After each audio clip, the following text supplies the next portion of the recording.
Krilo shook his head slightly and said, "No, Yuvagin's power isn't that simple. Furthermore, I'm a little bit interested in that guy. So, let's just take this opportunity to observe his battle with Yuvagin." Hearing this, Pakunoda looked at Allan and paid more attention to the fight. There are not many guys that can catch the chief's eyes. Does chief want to bring him into the group? If he can survive, we can consider getting acquainted with him. Krilo smiled with a calculating expression. At this moment, Yuvagin turned his head and looked at Krilo with a startled expression. Chief is smiling? His simple mind came to a weird conclusion. It must be because I haven't finished the battle just yet. And now, the chief is laughing at me. In previous fights, Yuvagin always crushed his targets with his overwhelming strength. He was known for finishing his targets quickly, but now facing Allan, he couldn't fully use his advantage in strength. The guy seemed to predict every attack he launched with ease, making him miss every single punch. Yuvagin stared at Allan with anger as he said, "Damn it, I will get serious now." Suddenly, an astonishing aura surrounded Yuvagin like a violent volcano. His nen was extremely powerful that it made Allan think he was facing an angry beast. Very scary. Not far behind, Gon and the old man felt the ferocity Yuvagin was emanating and were quite shocked. Although the old man didn't practice nen, he could feel that Yuvagin was currently more terrifying than a beast. Gon didn't learn Gyo yet, so he couldn't see nen around Yuvagin's body, but he knew that the aura was stronger than anything he felt before. "Allan, I will help you." Gon took a deep breath and suppressed his fear. He stepped forward to help Allan and fight alongside him. After all, he was the reason Allan had to fight Yuvagin in the first place. If he didn't insist on saving the old man, Allan wouldn't be fighting Yuvagin right now. Therefore, Gon knew that he should be fighting with Allan. However, with Yuvagin's aura, Gon almost couldn't move forward. His nen is just too powerful. Gon was startled and stared at Allan's back and thought, it turns out that Allan was fighting such a powerful opponent, no wonder he told me to not contact them. The kind of nen he was using is changing the atmosphere even. I probably wouldn't be able to even scratch him. "Gon, don't come over, just stay with Captain San," Allan shouted without looking back.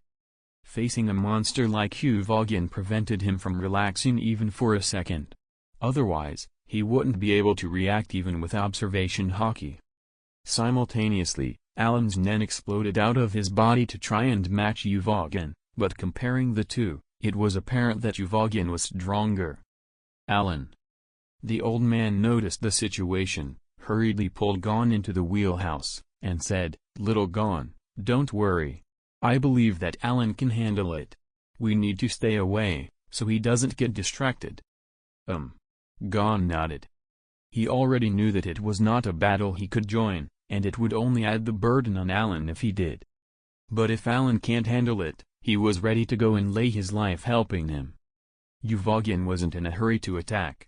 He looked at the nen Allan was releasing and smiled disdainfully. "Hey! I think you started training in nen for 3 or 4 years at most. I started training more than 10 years ago, so you're not my opponent at all." "Really?"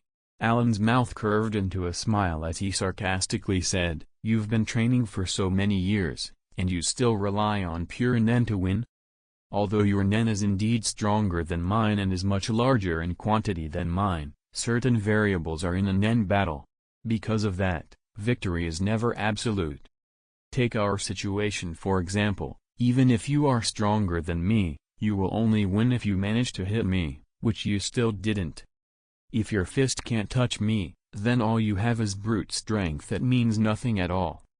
A vein bulged out on Yuvagin's forehead as he heard Allan's sarcasm and angrily said, "Do you think you can escape a full power punch from me?" He sneered and said, "Let's see you try avoiding my full power punch." Allan's expression became serious as he thought, is that idiot going to use a special attack finally? In the show, Yuvagin was a top-notch enhancer. Even if he was faced with hundreds of people, he would kill them with his bare hands.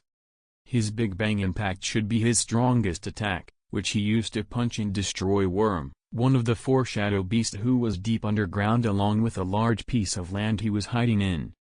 It's just a super-powered punch. Chief, what is Uvogin going to do?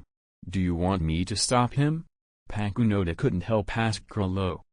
Krilo shook his head. No, I want to see what happens to that guy facing Uvogin's Big Bang impact. Will he stay alive or die? This is interesting. But, if we do that, we will be eliminated from the exam. It doesn't matter, the Hunter exam is held every year, but it's not common to find such an interesting guy. Hearing this, Pakunoda stopped talking, and her eyes fell on Allan and Uvogin, just like Krilo. At this moment, Uvogin raised his right hand, which was clenched, and started gathering an astonishing amount of aura in it. He knew that if Uvogin's fist fell on the ship, the entire ship would be destroyed. By then, all the people on the ship had no chance of survival. Although Allan didn't think of himself as a good person, this was a battle between him and Uvogin. Involving innocent bystanders isn't something he was willing to do, so he wouldn't allow Uvogin to destroy the ship. Allan knew that he could avoid the punch with his observation haki, but he wasn't willing to watch hundreds of life destroyed just like that. So his only path was to resist this punch. Hutilda. Allan inhaled and said, I can only try that. As soon as he said this, a cold aura started radiating around him, and the surrounding temperature started dropping at an alarming rate. The white frosty air spread from his feet, directly moving toward Uvogin and freezing the ship's surface in the process. Everyone could see the deck's surface become white before it was turned into a crystal-clear layer of ice. Uvogin was extremely surprised. The cold air crawled on the deck and reached his legs. Ice started forming around them quickly before moving to his upper body, trying to turn him into a nice sculpture. The coldness already invaded Uvogin's body, which made him grunt before he directly swung his fist toward Allan. His feet were covered in ice, and he couldn't get closer to Allan, so he directly sent his fist to try and break the ice. Although he didn't use his full power, it was at least 70% of it. When he tried to break free, it was already too late because once again, Allan struck quickly, and his cold nen erupted like a storm. Uvogin knew that he was in a bad situation and attacked the ice with everything he had. A huge amount of nen shot out of Uvogin, shattering the ice covering his feet as he lunged at Allan like a tiger. Allan wasn't afraid of danger.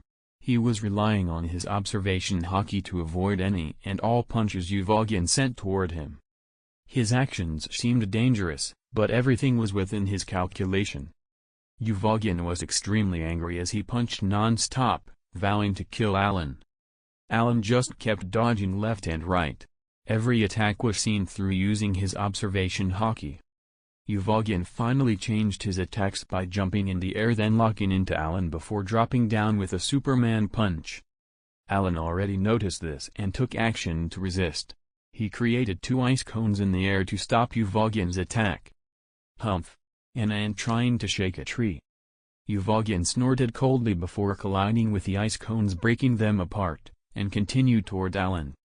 As Uvogin was about to succeed in hitting Allan for the first time, the latter's figure flashed and avoided again. Boom! 1/3 of the deck was destroyed, and splinters flew everywhere. Allan's forehead was covered in cold sweat as he floated in the air. It was really a close call. Fortunately, he used the ice cones to reduce the damage, or else the entire ship would have sunk. Get down here! Uvogin roared as he jumped toward Allan. Allan sneered as he thought, what does he think he is doing? I have moonwalk, you idiot. I'm superior midair. Allan immediately rushed forward toward Uvogin, who was taken aback by this. He didn't expect Allan would take the initiative to get close to him, so he instantly sent a punch toward Allan. Allan's observation haki already predicted Uvogin's attack and helped him avoid it with his moonwalk and kicked Uvogin mercilessly. Since he was in the air, Uvogin blocked with his hand as his body started to fall. Allan predicted that Uvogin would block and instantly kicked with his other leg that connected without a problem. Boom! Uvogin was shot down like a cannonball toward the ship and collided hardly. Allan didn't want Uvogin to record, so he directly moved down with Moonwalk while pointing his fingers at Uvogin. Instantly, sharp icicles formed in the air and struck down Uvogin as fast as lightning. Atilda. A pained cry escaped Uvogin's mouth as the icicles that were harder than steel touched his chest. He looked down and saw the icicles embedded into his chest and blood gushing out from his wounds. Uvogin was shocked and exclaimed, "What? Blood?" Allan was happy. His attack landed as he expected. Of course, if an ordinary sharp object hit Uvogin, there is no way it could penetrate his defense. Still, since Allan added the ice element, the icicle's penetrative power increased immensely, and even a body like steel wouldn't be able to resist. Krilo smiled slightly and said, "He did a good job breaking Uvogin's defense and hurt him." Indeed. Pakunoda felt the same way. Uvogin's body can't be even hurt by rockets. Other than physical power, enhancers had a unique advantage in recovery. They can use Nen to accelerate their recovery. Right now, the damage done by Allan's blow was already healing. Uvogin's vitals weren't hurt at all, but this injury made Uvogin feel shame. He looked at Allan in midair and angrily roared, "Get down here!" Uvogin had no way to fly, and this meant he couldn't catch Allan at all. Even if he relied on his powerful legs to jump at Allan, Allan would have full control of the situation once he is there. So, even though he was furious, he didn't lose his mind and jump. Suddenly, a trident formed in Allan's hand before he swooped down toward Uvogin. "Damn it!" Uvogin shouted and punched with his right fist. Boom. The collision between the trident and the punch sent shockwave all around the ship while breaking a few waves apart. Crack. The trident couldn't withstand Uvogin's punch and instantly broke down. But this caused Uvogin's punch to almost freeze from the cold energy released as the trident broke. Allan felt his hand numbing from the last collision. The two of them were evenly matched in the last exchange. But in the blink of an eye, Uvogin lunged forward with great speed toward Allan. Allan was startled. He didn't expect Uvogin's speed to increase so much. It was already too late to avoid Uvogin's punch, and he could only try to resist by punching back. Boom. With the head-on attack, Allan was immediately launched back with great ferocity due to Uvogin's attack's mighty force. The latter took advantage of this and instantly chased after Allan with full power, adamant about finishing him off. Allan could tell that he was in extreme danger and reacted quickly by forming a huge ice wall in front of him. As soon as the ice wall formed, Uvogin slammed it and broke it apart. Boom. As soon as the wall broke, small crystal-like ice pieces scattered in the air. At the same time, Allan struck Uvogin with an uppercut that landed firmly on the latter's jaw. In that punch, Allan applied Ryu, which concentrates Nen on any part of the body. He used almost 70% of his Nen on that punch, hoping to deal the most amount of damage. Uvogin was hit so hard that he felt that his jaw was about to split, causing him to lose consciousness for a second. Allan stretched one hand and shouted, "Freeze!" The cold Nen erupted out of Allan's body and directly covered Uvogin, turning him into an ice sculpture. Hutilda. Allan exhaled loudly as this was his first serious battle in this world. He didn't expect an elite just as he left Whale Island. Had he not received observation hockey and moonwalk, he stood no chance in front of someone like Uvogin even if he relied on his eyes. Fortunately, after some struggle, he managed to freeze him. "Allan, you are amazing. You actually froze that guy." Gon immediately shouted joyfully. "This is just temporary." Allan frowned. He knew that he couldn't completely freeze someone of Uvogin's level with his current power. Hearing this, Gon said in shock, "Then what if he comes out of the ice?" Allan shrugged and said, "What else can I do? I will just keep freezing him." Gon was taken aback. This method seemed simple and somewhat stupid. But it was the most practical. Since he can't kill his opponent, trapping him was the best solution. Krilo and Pakunoda looked at the frozen Uvogin, and their faces changed slightly. "What should we do, Chief? Do you want me to go and help?" Pakunoda asked. Pakunoda was about to reply, But he heard a sudden crack and saw cracks started spreading on the ice covering Yuvogin. Retreat. The ice is about to break. Allan was startled and quickly pulled Gon back. In the next instant, a bang resounded as ice shards flew round. Yuvogin currently seemed like a snow tiger breaking through ice. His nen erupted stronger than before.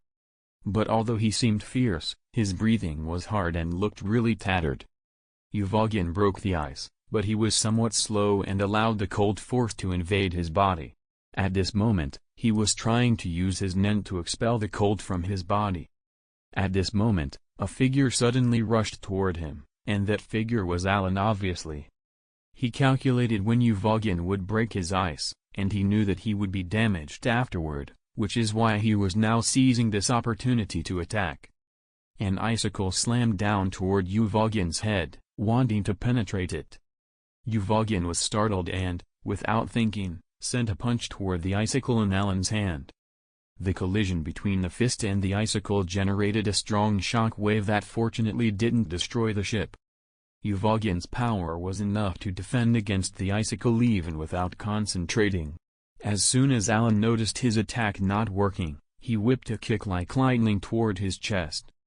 Yuvogin saw it, but his reaction was slower with his body so cold, and he couldn't react in time. As a result, he was sent flying. Allan jumped in the air with a pair of icicle in his hands, then used moonwalk to dive down toward the flying Yuvogin like an eagle. Yuvogin was shocked and couldn't stabilize himself to send the punch out. Just as Allan was above Yuvogin and was about to finish him off, a figure flashed in front of him and blocked the blow meant for Yuvogin. Allan's pupil shrunk. It was Krilo.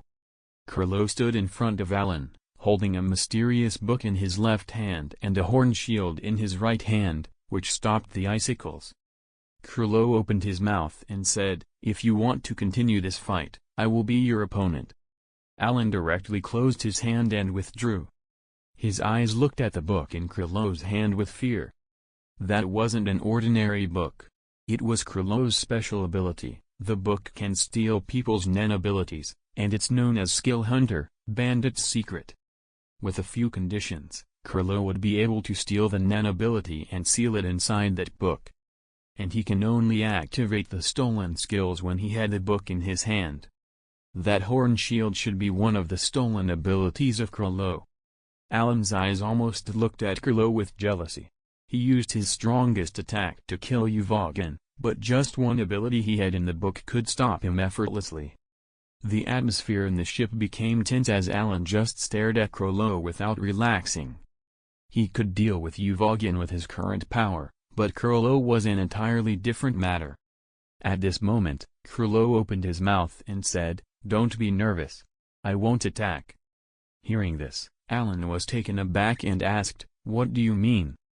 "Just what I said, but of course, if you want to fight, I will accompany you." After saying this, Krilo's shield disappeared. Seeing this, Allan breathed a sigh of relief. It seems like Krilo really didn't want to fight. Yuvogin currently finished recovering from the cold that invaded his body. He looked at Krilo and said, "Chief, I'm sorry, I troubled you. Now, let me finish this kid off. This time I will use my full power without holding anything back." The atmosphere once again tensed, as Allan's heart that relaxed, once again tightened. Seeing Yuvogin ready to fight a battle of life and death made Allan determined. When both were about to engage again, Krilo stepped forward between the two and said faintly, "This fight ends now." Yuvogin was taken aback. He stared at Krilo and said with a hint of displeasure, "Chief, give me a reason why I shouldn't kill the kid now, otherwise, I won't be convinced." Hearing this, Krilo glanced at Yuvogin and said seriously, "You don't have any kind of problem with him. There is no need for a fight without any reason, right?" Yuvogin was startled and couldn't refute Krilo's words. In fact, he didn't even have any reason to fight Allan to death. The battle just made him really on edge, and wanted to vent his anger on Allan. Since Krilo spoke, he wouldn't go against his leader's words. Yuvogin reluctantly replied with an and glanced at Allan. His gaze no longer held his previous arrogance. Allan was surprised by Yuvalgin's roar that receded back into his body. He didn't expect this tiger to have such an obedient side. Allan couldn't help looking at Krilo with fear and admiration. He was capable of restraining this tiger. He can even make him obey his orders. He was indeed a master. Krilo cast his gaze at Allan and said, "I stopped Yuvalgin. It's up to you now." Hearing this, Allan stayed silent. He, of course, didn't want to fight Yuvalgin at all, let alone a fight to the death. Therefore, he didn't have any killing intent when he fought Yuvalgin previously, and even the latter didn't release any killing intent. However, if the fight continues, they will definitively kill each other. At that time, there won't be just a normal fight. It would be a fight to the death. Even though Allan would have died if he received a serious punch from Yuvalgin, it wasn't a fight to the death. Now that Krilo stepped forward to end the fight, Allan had no reason to continue. But just as he was about to accept, the system gave him a new choice. 1. Give Krilo's face and don't fight Yuvalgin. Reward: increase observation haki by 1 level. 2. Provoke Krilo and successfully anger him. Reward: armament haki, intermediate. Seeing the intermediate armament haki, Allan's eyes lit up. Before he could be happy, he saw the condition to get that reward and immediately gave up. Angering Krilo wasn't a good choice at all.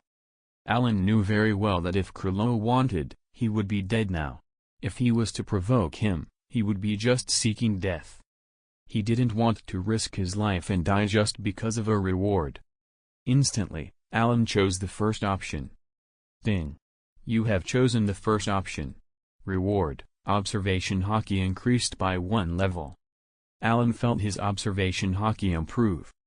Previously, his observation haki could give him insights, but now, he could feel danger with his eyes closed and even make precise predictions of his enemy's attacks.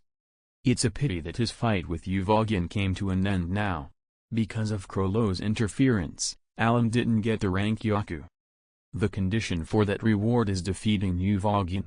Strictly speaking, Allan didn't manage to do that yet. So he was not given the reward by the system. However, he knew that he could get rank Yaku another day, so he wasn't disappointed. At this time, the dispute settled, Krilo directly brought Pukunoda and Yuvalgin toward Allan. Allan instantly activated his observation haki just to be safe. After his observation, haki increased by 1 level. He could predict danger efficiently now. With his observation haki, Allan could tell that Krilo didn't have any hostility toward him, which made him relax slightly. "What's the matter?" Krilo smiled faintly. "How about we get to know each other? My name is Krilo." After saying this, he introduced Yuvalgin and Pukunoda to him. Allan was surprised. Krilo made it clear that he wanted to befriend him, which was unexpected. Allan didn't know how to answer. But at this time, the system gave him another choice, which was surprising. 1. Ignore Krilo and treat him as if he doesn't exist. Reward: increase your Nen reserve by 3,000. 2. Respond to Krilo and befriend him. Reward: increase Moonwalk's level by 1. Allan scratched his head as those choices made him uncertain about what to do. When he fought Yuvalgin, he realized how lacking his Nen reserve was. So, the increase in the amount of Nen he had was attracting. Of course, Moonwalk played a huge role in his battle as well. If he didn't have it, he wouldn't have lasted that long. However, in general, Allan believed that the most important thing now is to increase his Nen. As for making friends with the spiders, well, Allan didn't want to get involved in their business for now. The spiders were well-known thieves with level A bounties. Allan didn't want to be seen with criminals wanted all over the world. Immediately, Allan made his own choice and glanced at Krilo before ignoring him and walking toward Gon directly. Ding. You ignored Krilo. Reward: 3,000 Nen added to your reserve. In an instant, Allan's Nen skyrocketed, and the consumed Nen from the fight was refilled again by the system. He was overjoyed, but he thought, I don't know what will Krilo do now. To be honest, he now wanted to look back and see Krilo's expression after he ignored him. For a while, Krilo was stunned. This was the first time someone actually ignored him. Uvogin and Pakunoda were the same. They didn't expect Allan would be so defiant. After regaining his senses, Uvogin directly shouted, "Bastard, stop!" Allan turned his head calmly and looked at Uvogin. "What's the matter?" Uvogin asked sternly. "Our chief is talking to you and you dare ignore him. Who do you think you are?" "Whoever I'm doesn't concern you, that's my attitude, bite me." Allan was glancing at Kurlo to discern his reaction to being ignored. Kurlo was calm and deep in thoughts, but Allan couldn't tell if he was just suppressing his anger. He was kind on the surface, but he looked like a Rakshasa when he got angry. But since Kurlo wanted to befriend Allan, the latter knew that Kurlo wouldn't be angry now. Since he wanted to befriend him, he must have something to gain from Allan. And it was indeed the case. Kurlo raised his hand to stop Uvogin and directly said to Allan, "It's okay. If you don't want to be acquainted with us, then forget it." Allan smiled. "It seems like you are somewhat reasonable." Then he glanced at Uvogin to deliver his meaning. Uvogin, of course, understood that Allan was mocking him. He indirectly called him unreasonable. Although he was angry, he didn't make a move. Kurlo paused and then looked at Allan. "Although you don't want to be friends with us, I hope you can help me with something." Hearing this, Allan was slightly surprised. He couldn't think of anything he can do that the leader of the spiders couldn't. But he still asked, "What do you need?" Kurlo immediately explained, "The three of us should have passed the test like you, and you know that. But we didn't expect that the shameless old man was actually an examiner hired by the association. We didn't expect that if we don't answer his questions, we will get eliminated. Uvogin has a grumpy temper. He is easily angered. That's why he threatened him, which I'm deeply sorry for that. Now that you saved his life, he should be very grateful to you, so I hope you can call in your favor to make the three of us qualify for the exam." So that what it was about. Allan nodded, but he sneered in his heart. If he didn't know Kurlo's true face, he would be really deceived by him. He actually said he was sorry for Uvogin almost killing the old man, which was really funny because he himself was a demon. But he could tell that the exam was really important to Kurlo. Otherwise, he wouldn't go to such length to pass. Thinking about this, Allan said indifferently, "It's really a pity. Actually, you three are masters and would be a great addition to the association if you passed. You would have very likely passed the exam and got your license by the end." Uvogin listened to Allan and snorted, "As we need you to tell us that." Allan glanced at him, ignored him, then turned toward Kurlo and said, "Although that's true, why should I help you with nothing to gain from it?" Kurlo raised his mouth slightly and said, "Of course, I won't let you help us without compensation." "Oh?" Allan raised his eyebrows. "What kind of compensation? Maybe I will consider it if it's good." Kurlo raised his index finger and said, 100 million. "What?" Allan was startled. "If you can help us, I will pay 100 million. Kurlo smiled. When Allan heard this, he was attracted to the offer. Although he wasn't a greedy person, 100 million was an astronomical figure. If he had that kind of money, not to mention this lifetime, he wouldn't worry about money for several lifetimes. Therefore, Allan directly nodded, "Okay, I will try, but I don't know if I can help you." "We are waiting for you then." Kurlo smiled. He seemed quite confident that Allan would be able to help them. Allan directly turned around and entered the wheelhouse to find the old captain. The old man was paying attention to Kurlo and Allan, but he couldn't hear their conversation. So when Allan came, he directly asked, "Allan, what did they tell you?" Allan didn't conceal anything and said, "The three of them hope that I can ask you to give them another chance in the exam." The old man already guessed this and was not surprised. He looked at Allan seriously and said, "You really want to help them?" Allan nodded, but he thought in his head "Of course I will help them, I'm not that rich to refuse 100 million, okay?" But a serious expression was drawn on his face as he said, "They all are quite strong. I'm quite sure that they can pass the exam if you let them. A professional hunter is quite precious for the association, And you should know that better than me, right? Therefore, it would be a pity to eliminate them this way. The old man pondered for a while before he said, "Well, you saved my life. I have no reason to reuse. Fortunately for them, I still didn't make the report to the organizer yet. The three of them are back into the exam then." Hearing this, Allan was overjoyed. He directly went back to Krilo and the others to tell them the news. "Thank you, Allan." Krilo smiled, but Allan was taken aback by Krilo saying his name. Then he remembered that Gon was yelling his name quite a few times before, which is probably the reason Krilo knew it as well. Of course, Krilo didn't explain how he knew, but instead, he changed the topic. "Allan, about the 100 million, I will send someone to you with them after the exam is over. Or you can tell me your account number, and I will transfer the money now." Allan still didn't process any bank account, and Gon was the same, so he could only accept the first proposal. "Well, I hope you don't go back on your words." Krilo smiled and said, "Don't worry."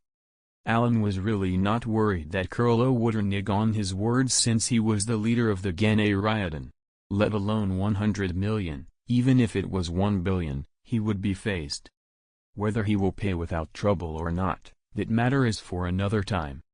At this time, the old man came back and said, "Although you three regained your qualification to be hunters, I still need to ask you why you want to be hunters the same as before."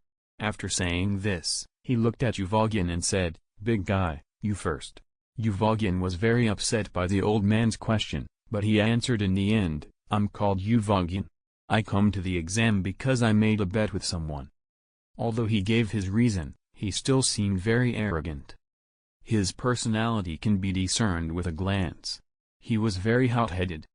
Pakunoda then whispered softly, "My name is Pakunoda. I want to be a hunter to make my work easier." Krilo was last. "I'm Krilo Lucifer. I want to get something, but I must be a hunter first." When he said something, his face changed slightly as if he was excited before he said, "It's a very rare thing, and I can only get it by becoming a hunter." His words made Allan concerned. He didn't know what the spider's leader motive was. It should be very rare, indeed. After hearing their reasons, the old man said, "Okay, you three passed as well." Then he made a statement, "Please stop fighting. For the time being, the ship can't handle destruction anymore, and if it is destroyed, none of you will be able to participate in the exam." Although he seemed to talk to all of them, his words are meant for Uvogin. After all, Uvogin and Allan were fighting before, and as long as he wasn't blind, he could tell the crazy beast was the one who caused destruction. Uvogin could tell that the words are meant for him and started getting angry, but Krilo was there, and he didn't dare to disobey the latter's orders. He could only endure this for now. A few hours later, the ship approached the harbor and finally docked. At the same time, other ships started docking as well. Those ships were hired by the Hunter Association to screen the candidates. The candidates who successfully reached this place are very few, and some of the ships didn't have any passing candidate. Only those who passed the initial screening had a chance to actually take the test. After getting off the ship, the old man gave each of the five a guide sheet for the hunter test, which briefly introduced the exam's rules and regulations, the time and approximate location of the exam. After bidding farewell to the old man, Allan took Gon and left. He didn't walk with Krilo and the others. Krilo naturally didn't force Allan to go with them. After all, everyone is a competitor in the hunter exam. The fewer the competition in the exam, the higher their chances to pass. Therefore, not everyone can make friends in this exam. Allan wasn't in a hurry. After passing by Krilo and the others, he directly took Gon to a coffee to rest.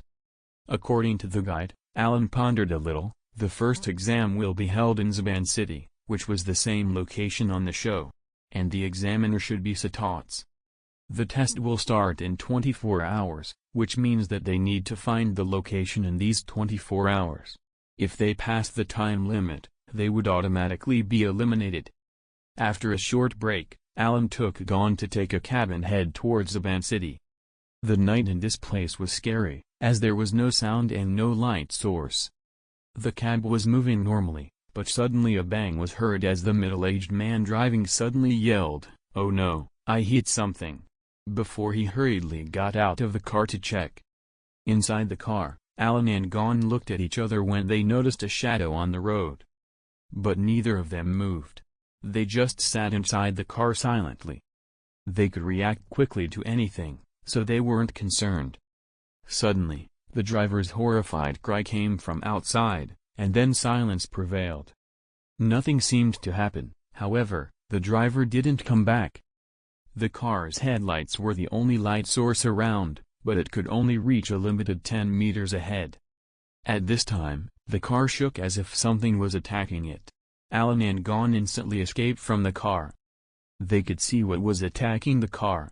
It was actually a birdman, a magical winged beast. They seemed like birdmen actually, because except for their wings, their features were that of a human.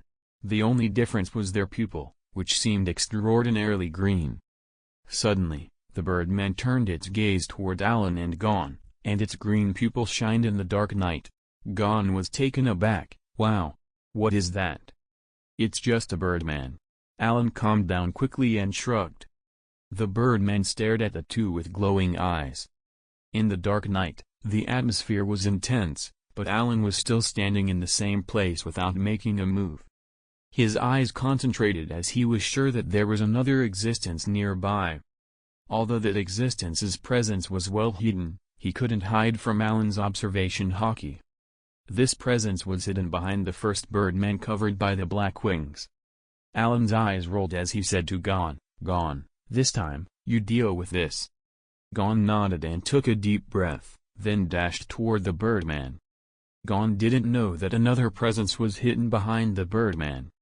At this moment, the person hidden in the darkness approached Gon. It was another one of these birdmen. Gon's gaze was on the birdman flying in the sky. He didn't expect another one to appear.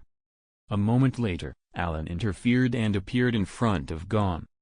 Boom!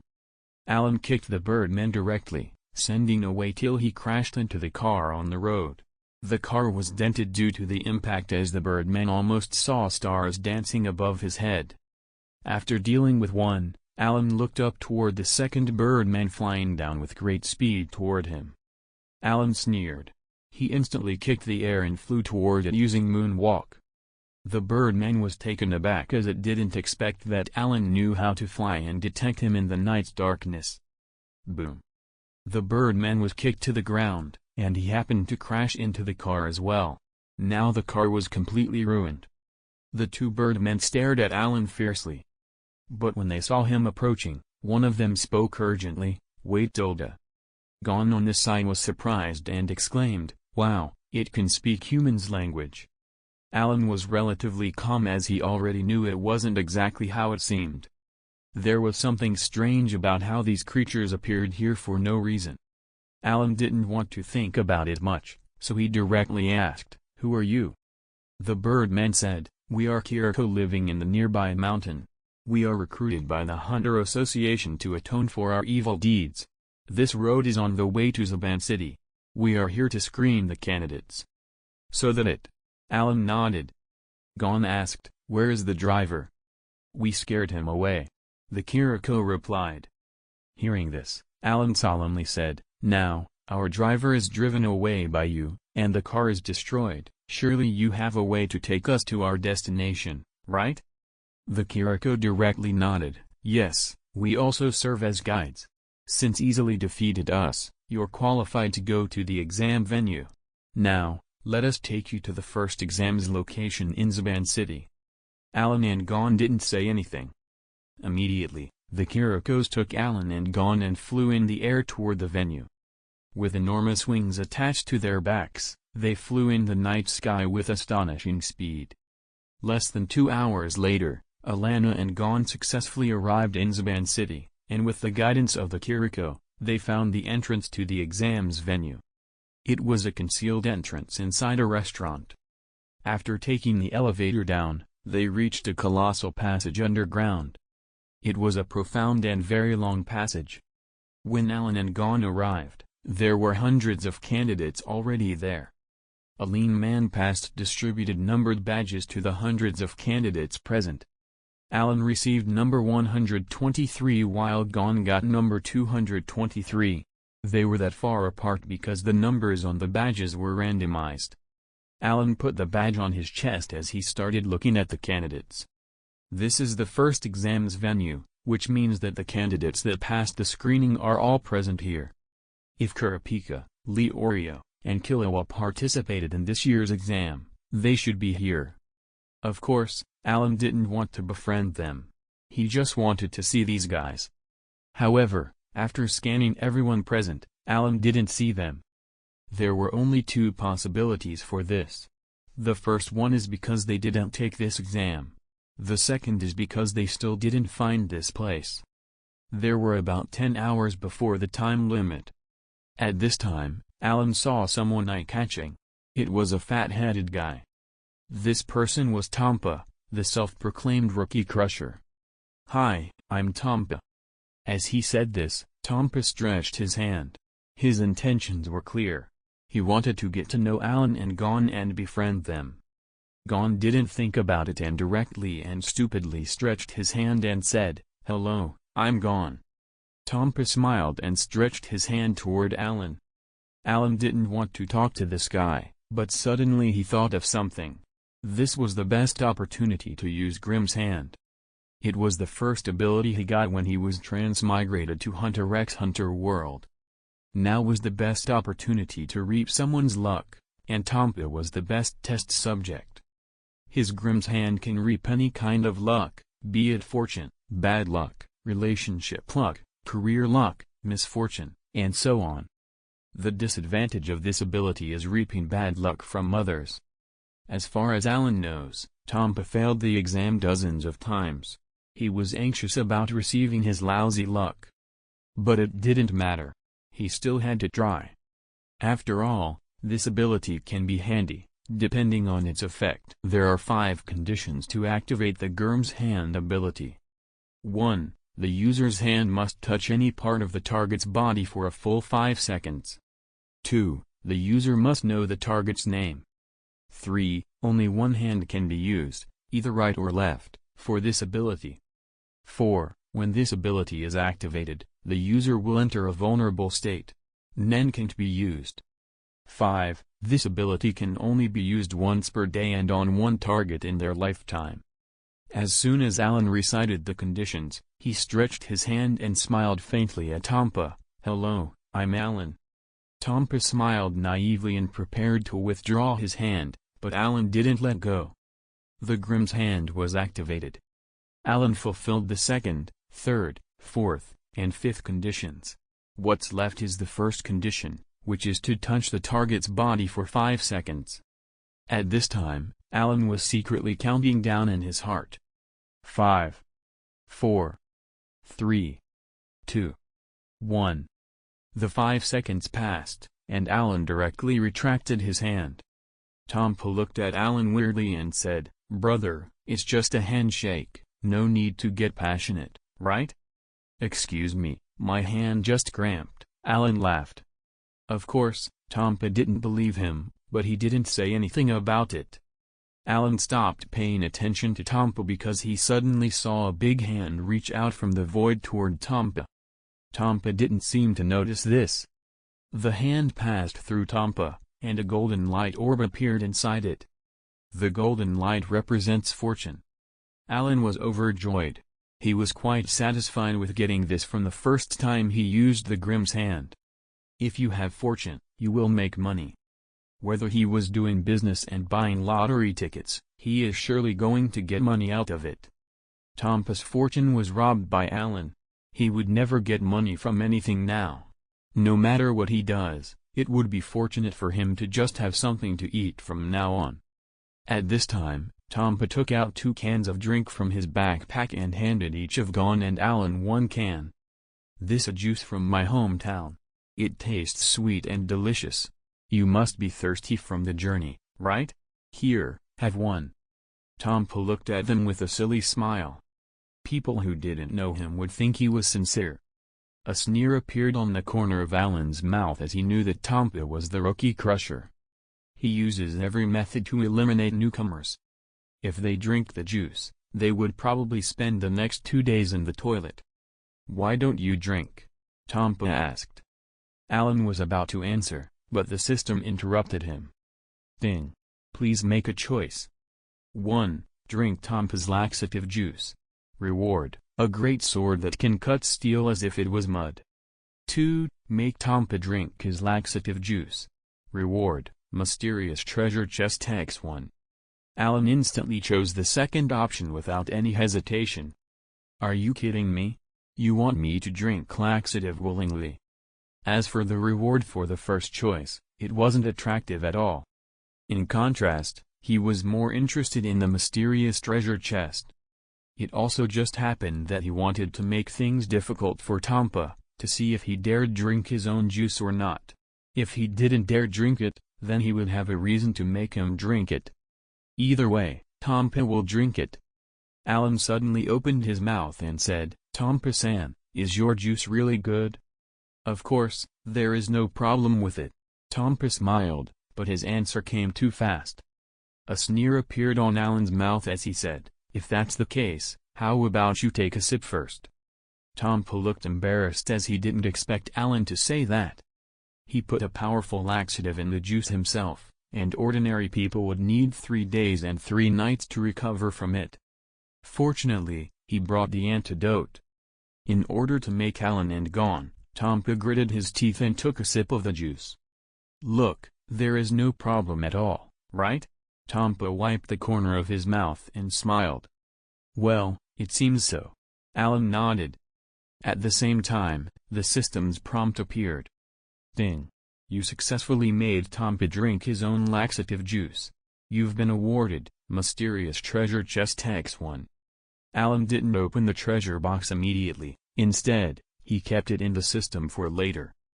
Besides, it was not the time to look into the treasure chest now. Seeing Allan not responding, Tompa suddenly felt tricked and shouted, "I drank it all, why don't you drink?" Allan was about to reply, but suddenly, he noticed something up in the distance. He saw Krilo, Uvogin, and Pakunoda just arriving at the venue. He said to Tompa casually, "Tompa-san, do you see those 3 people? They seem thirsty. Why don't you go give them juice?" Tompa took a look and saw that Krilo and the others were new faces and immediately walked over. As for getting Allan to drink, he gave up.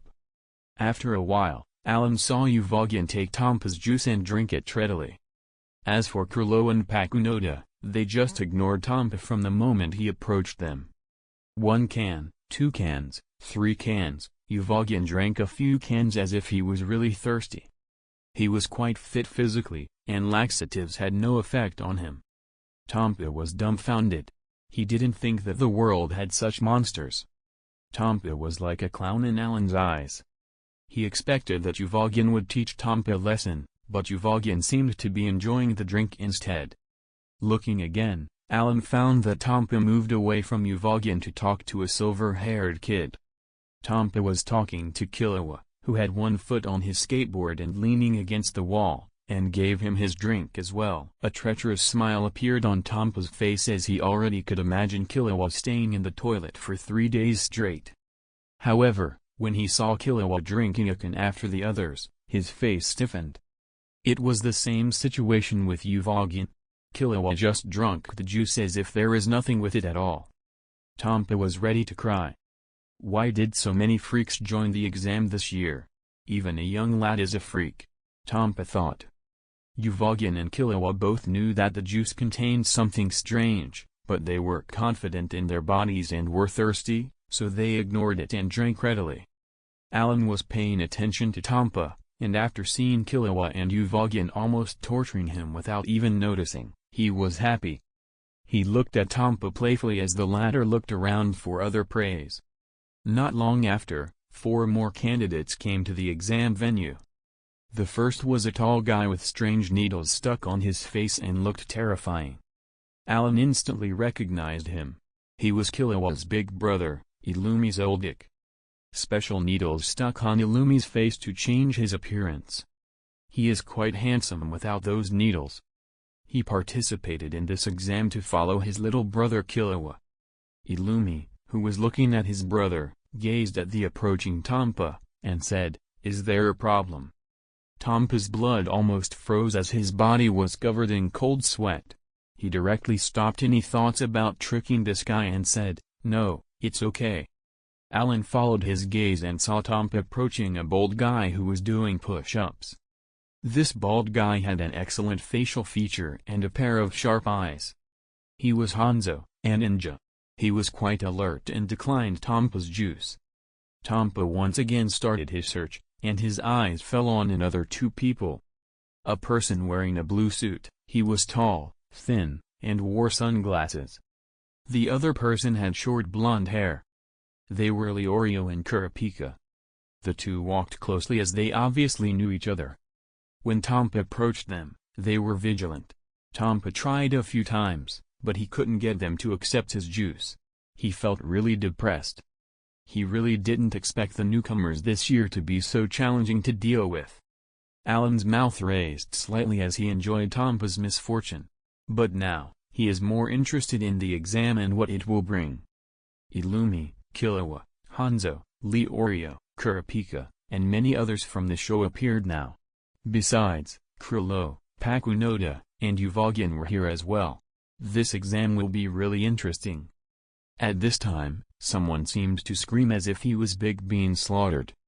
Allan looked back and saw someone on the ground screaming pain as dozen playing cards were embedded into his body. His injuries weren't fatal, and the one who hit him obviously just wanted to teach him a lesson. In front of him stood a tall man. This man's face had a teardrop-shaped tattoo on his left cheek and a star-shaped one on his right cheek. His hair was erect and pointing to the back. He held playing cards in his hand while a playful expression appeared on his face. Obviously, he was the one who hurt the person on the ground. Many eyes fell on him, but he didn't seem to care at all. Instead, he looked at the injured guy and said, "Be careful next time. You have to apologize when you bump into someone." The onlookers suddenly realized that the man on the ground bumped into that guy and didn't apologize, making him retaliate. But wasn't it excessive to injure him so much just because he bumped into you?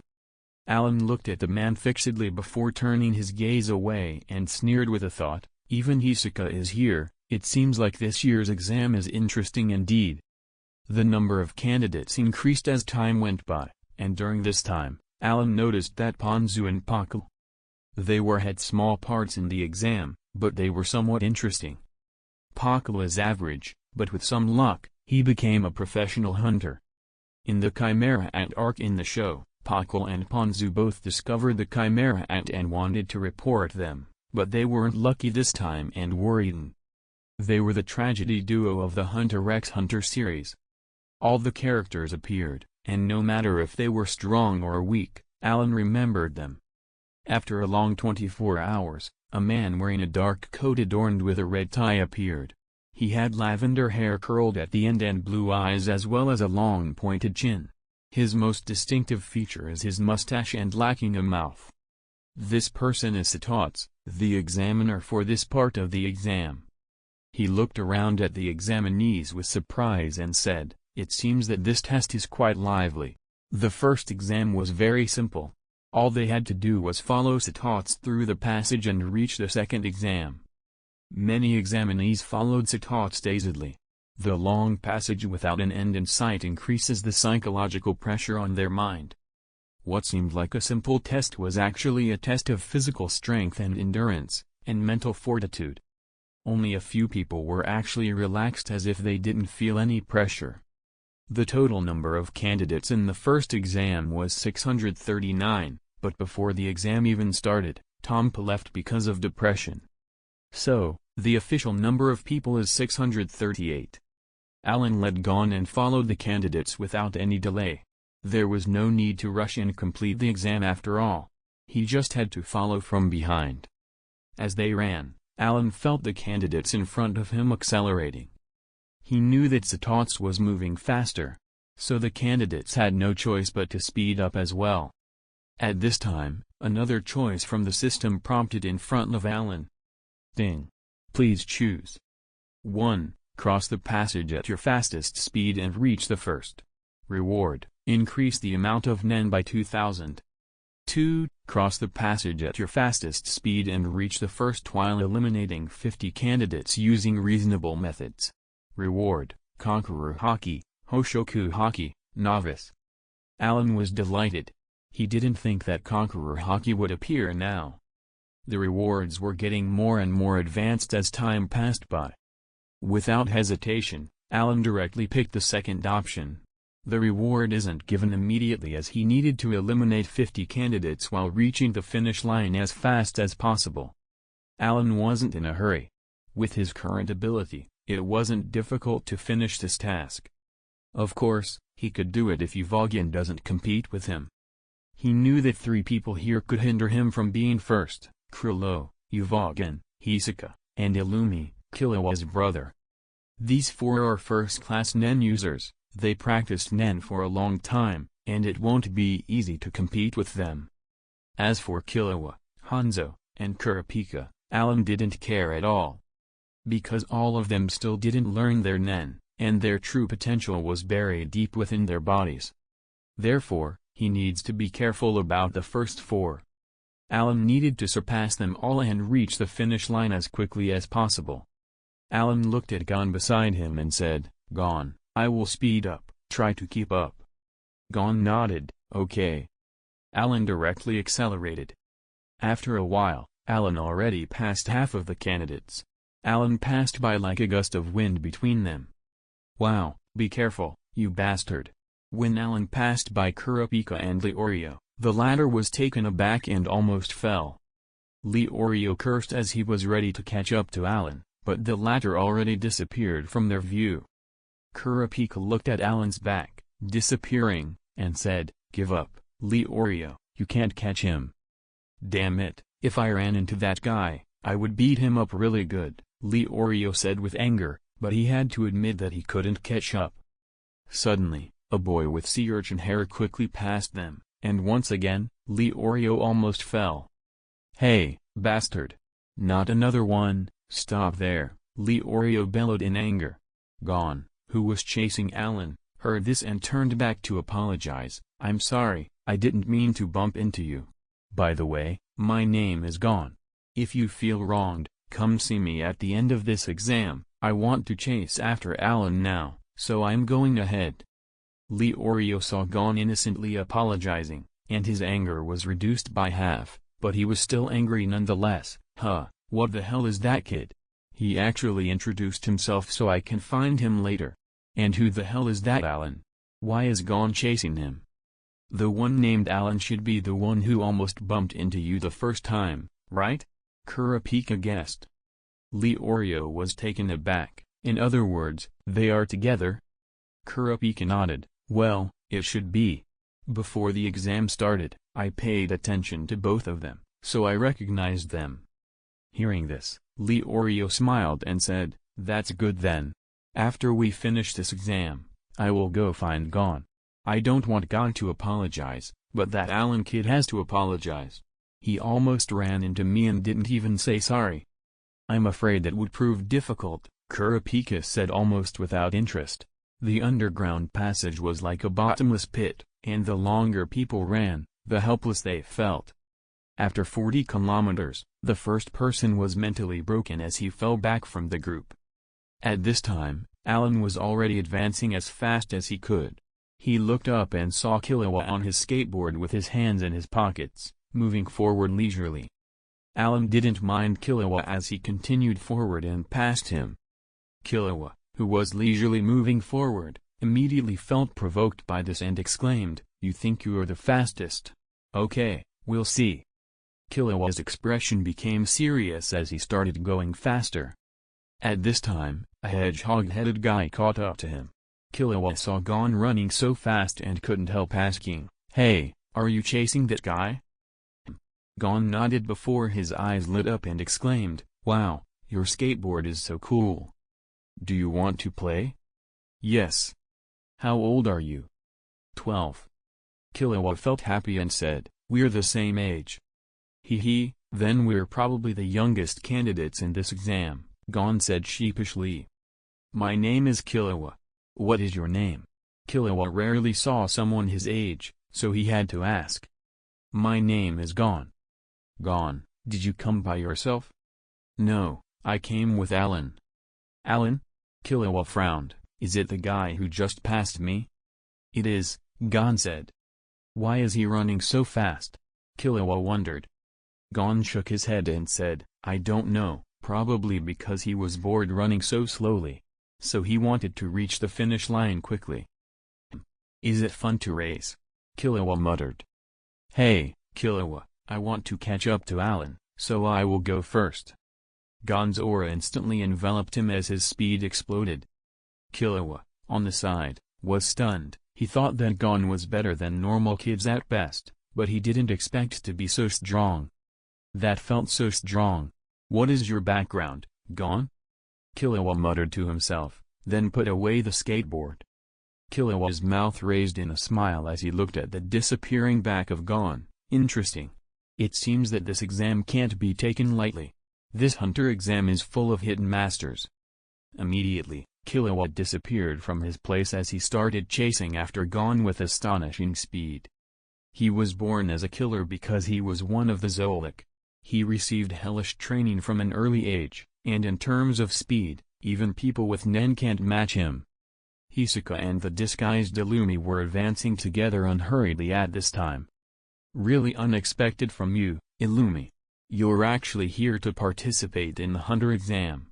As he said this, Hisoka glanced at Illumi with interest and continued, moreover, you made yourself look like this. Is there someone here you know? Because Killua also is here to take part in the hunter exam, so I followed to watch it. Hisoka was confused. Killua. He raised his brows and said, who is that? Killua is my little brother, Illumi said. Illumi was talking like a cold machine with an indifferent voice. Hisoka raised his brows even further and said, well, I didn't think that you had a side of you that care about your little brother even though you're a cold-killing machine. This is really unusual, Illumi. Illumi didn't say anything back. At this time, a figure ran between the two of them and continued forward. Allan looked back and sighed in relief when the two didn't chase after him and muttered, good, these two aren't going to chase after me. Only Kurlo and the others are left. At this time, Illumi said, who is that? I don't know. Hisoka shrugged. His aura is quite powerful, you have to pay attention to him. I know. Hisoka smiled. Are you going to chase after him? Illumi asked. Hisoka shook his head, I don't really want to go after him, but I already remembered his presence so that I can meet him later. What about you? I'm too lazy to chase after him, and even if catch up to him, it won't give me any money, so it's meaningless. Hisoka was speechless when he heard Illumi's reason. At this time, the hedgehog-haired Gon passed through them. Hisoka looked at Gon's back, and his eyes squinted a little kid. Look as old as my little brother, Illumi said. That's aura he was using. Hisoka licked his lips, he has great potential if he learned Nen at such a young age. Illumi glanced at him and said, do you want him? That's a delicious fruit that has yet to mature. I really want to pick him off. Hisoka's eyes squinted like a pervert with a hint of excitement.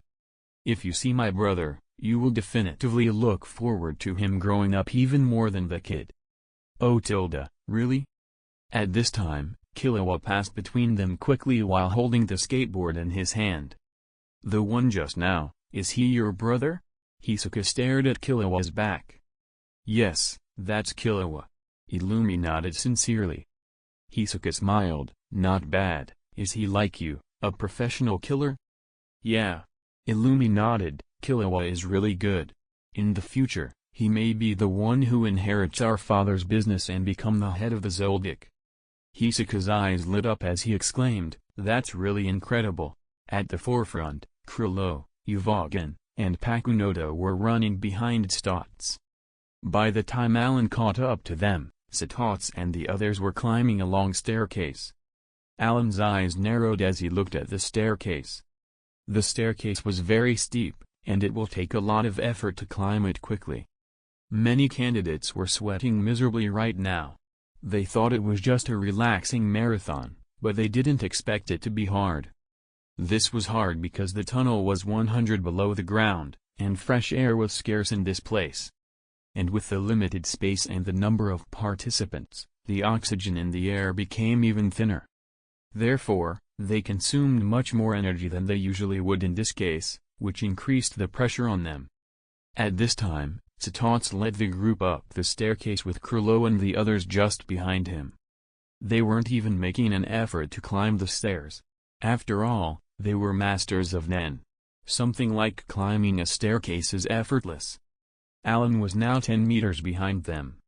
Allan had a plan as he looked at them up ahead and directly jumped up. Moonwalk. Allan directly rushed forward while in the air. Compared to running up the stairs, using moonwalk was less draining than walking up the stairs. It consumed less energy and was way faster. In a short while, Allan surpassed Krilo and the other two and even passed Stotts. What? It's that bastard from the boat. He dares to jump over our heads. Uvogin was angry and shocked, while Krilo and Pakunoda didn't say a word and continued following Stotts. As for Satots, he was shocked speechless for a while. He knew many abilities, but never in his life did he see someone walk on the air and couldn't help exclaiming, "Walking on the air? What kind of ability is that? This is really an eye-opener." Allan successfully passed everyone using moonwalk. When he was about to reach the end of the tunnel, he stopped. At this time, all candidates were still running and climbing the stairs. Allan's mouth raised into a smile. Now that he reached the finish line, he needs to eliminate 50 candidates and get his reward. He thought for a bit before he squatted down and touched the ground. Soon, his order changed into ice that covered the entire staircase. Senkiro Ice Field, 1,000 kilometers ice field. The ice extended all the way down the staircase. As long as it was frozen, then the difficulty will be doubled. Allan sneered, seeing ice field extend further and further from him. He just had to wait for 50 candidates to drop out due to his ice before he passes the finish line, which is the door beside him. At this moment, Satots, Krilo, and the others stopped suddenly. They saw the stars frozen crystal. It was a beautiful scene, but for many candidates, it was like a nightmare.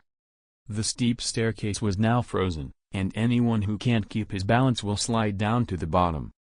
Did the candidate who ran in front of us do this? Interesting. Did he want to eliminate other candidates using this? Stotts instantly understood Allan's intentions.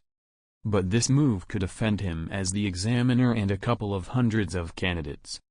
Uvogin angrily shouted, "That bastard, I will beat him up when I see him later."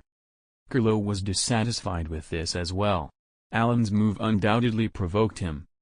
Krilo directly said, "Let's go up first, then talk." "Good." Uvogin nodded.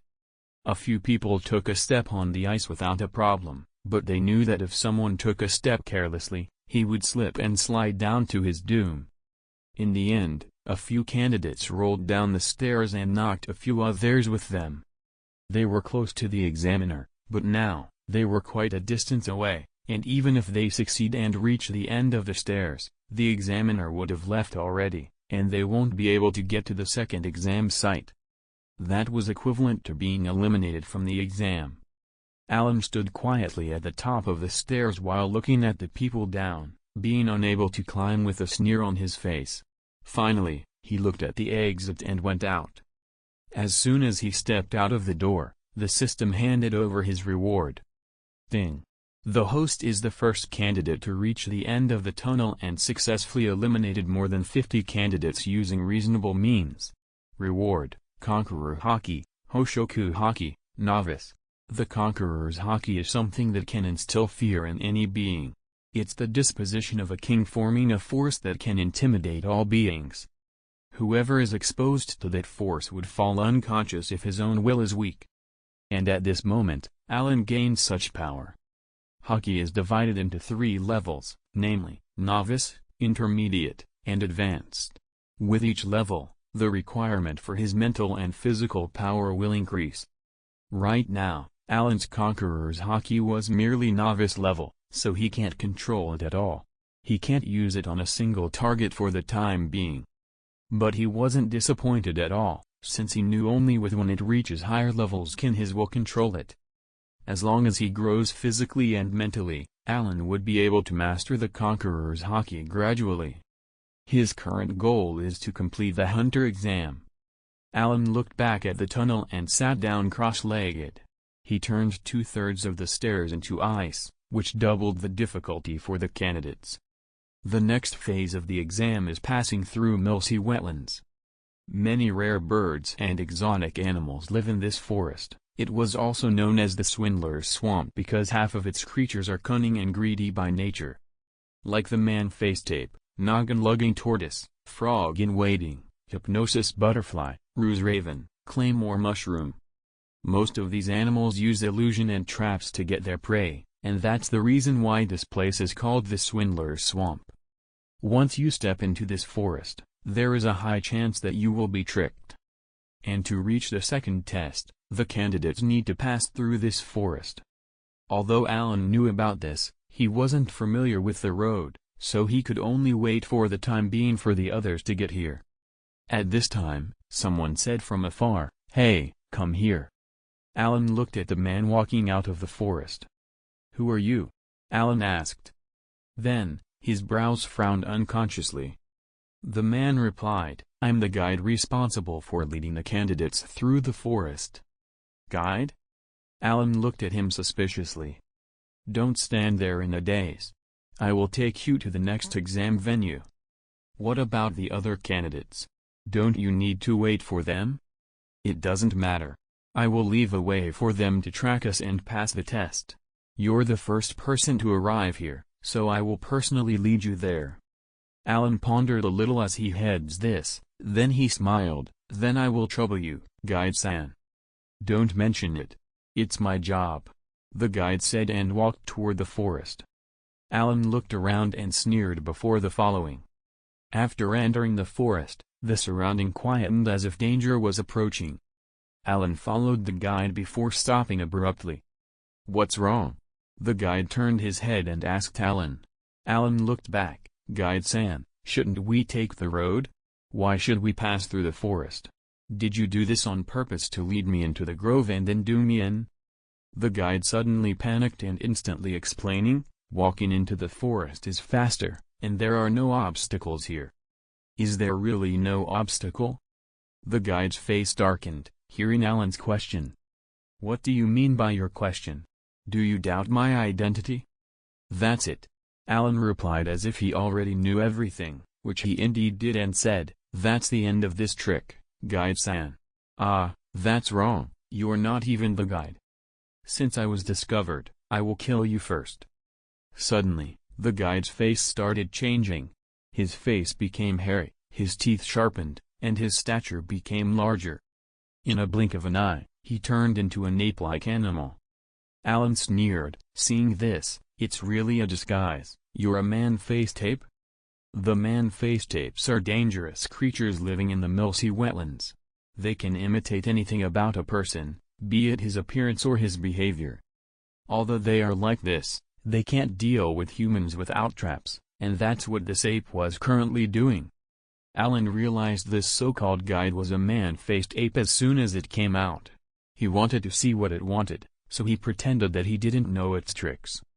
Seeing the ape revealing himself, Allan directly used his observation haki and discovered that lurking around them, there were lots of apes. "Come out. We can share this human." As he said this, more than a dozen man-faced ape immediately rushed out and surrounded Allan. "You guys are dead." Suddenly, Allan released his conqueror's haki out. All the grinning man-faced apes fell on the ground with the impact, and their eyes turned white. Allan looked at them in disdain. A beast will always be a beast. Their wills are too weak, and even if they gained wisdom, they are helpless when faced with a mental attack. However, even humans with a strong will and mental fortitude won't face such an overwhelming impact. Allan looked at the unconscious apes and smiled in satisfaction. Conqueror's hockey was efficient in cleaning out the trash without any effort. A few minutes later, Allan walked out of the woods and returned to the tunnel's exit. At the entrance, Satots, Hisoka, Krillo, Uvagan, Illumi, Pakunoda, Kurapika, Leorio, Hanzo, and many other outstanding candidates stood waiting for the other candidates to gather. "Ah, Allan, where have you been? I thought you already went ahead." Gon was surprised and delighted when Allan appeared. "Is he Allan?" Killua, by the side, asked Gon. They are already acquainted and somewhat friends now. Allan was about to answer Gon, but suddenly his expression changed as a playing card come flying at him like a shuriken. Allan snorted coldly and dodged the cards, then looked at Hisoka in the distance. Only Hisoka would use playing cards as a means of attack after all. "Sorry, it's just to make sure it's really you. I hope you don't mind." Hisoka looked at Allan and smiled. "Make sure it's me?" Allan frowned and said, "What do you mean?" Gon beside him explained, "Allan, just when we came out with Examiner Satots, a guy pretended to be the real examiner, so Hisoka-san threw a few cards at both of them to see who is the real examiner. It turned out that a creature that could disguise as a human was the fake examiner. It was an ape-like creature." Allan glanced around and saw a corpse of a man-faced ape. "I also ran into a few man-faced apes now. He pretended to be a guide, so I followed him." "Then?" Gon was startled. "Of course, I dealt with them and came back," Allan said with a relaxed tone. "That's good." Gon breathed a sigh in relief. Then, Allan looked at Hisoka and said, "Since there is a reason for this, let's forget about it, but next time you attack like this, I will think you are just trying to start a fight." "So, what will you do then?" Hisoka said curiously. "I will make you pay, that's simple," Allan said coldly, and everyone knew that he wasn't joking. Suddenly, Conqueror's hockey overwhelmed them instantly and disappeared, which caused even Hisoka to profoundly and seriously look at Allan. This was something more potent than any killing intent. "I see. I won't do it anymore then." He returned to his relaxed expression and smiled. No one could tell what's on his mind. Allan snorted coldly. He believed that his Conqueror's hockey could be used to discourage anyone from fighting him. After half an hour, candidates started appearing from the exit of the tunnel one after the other.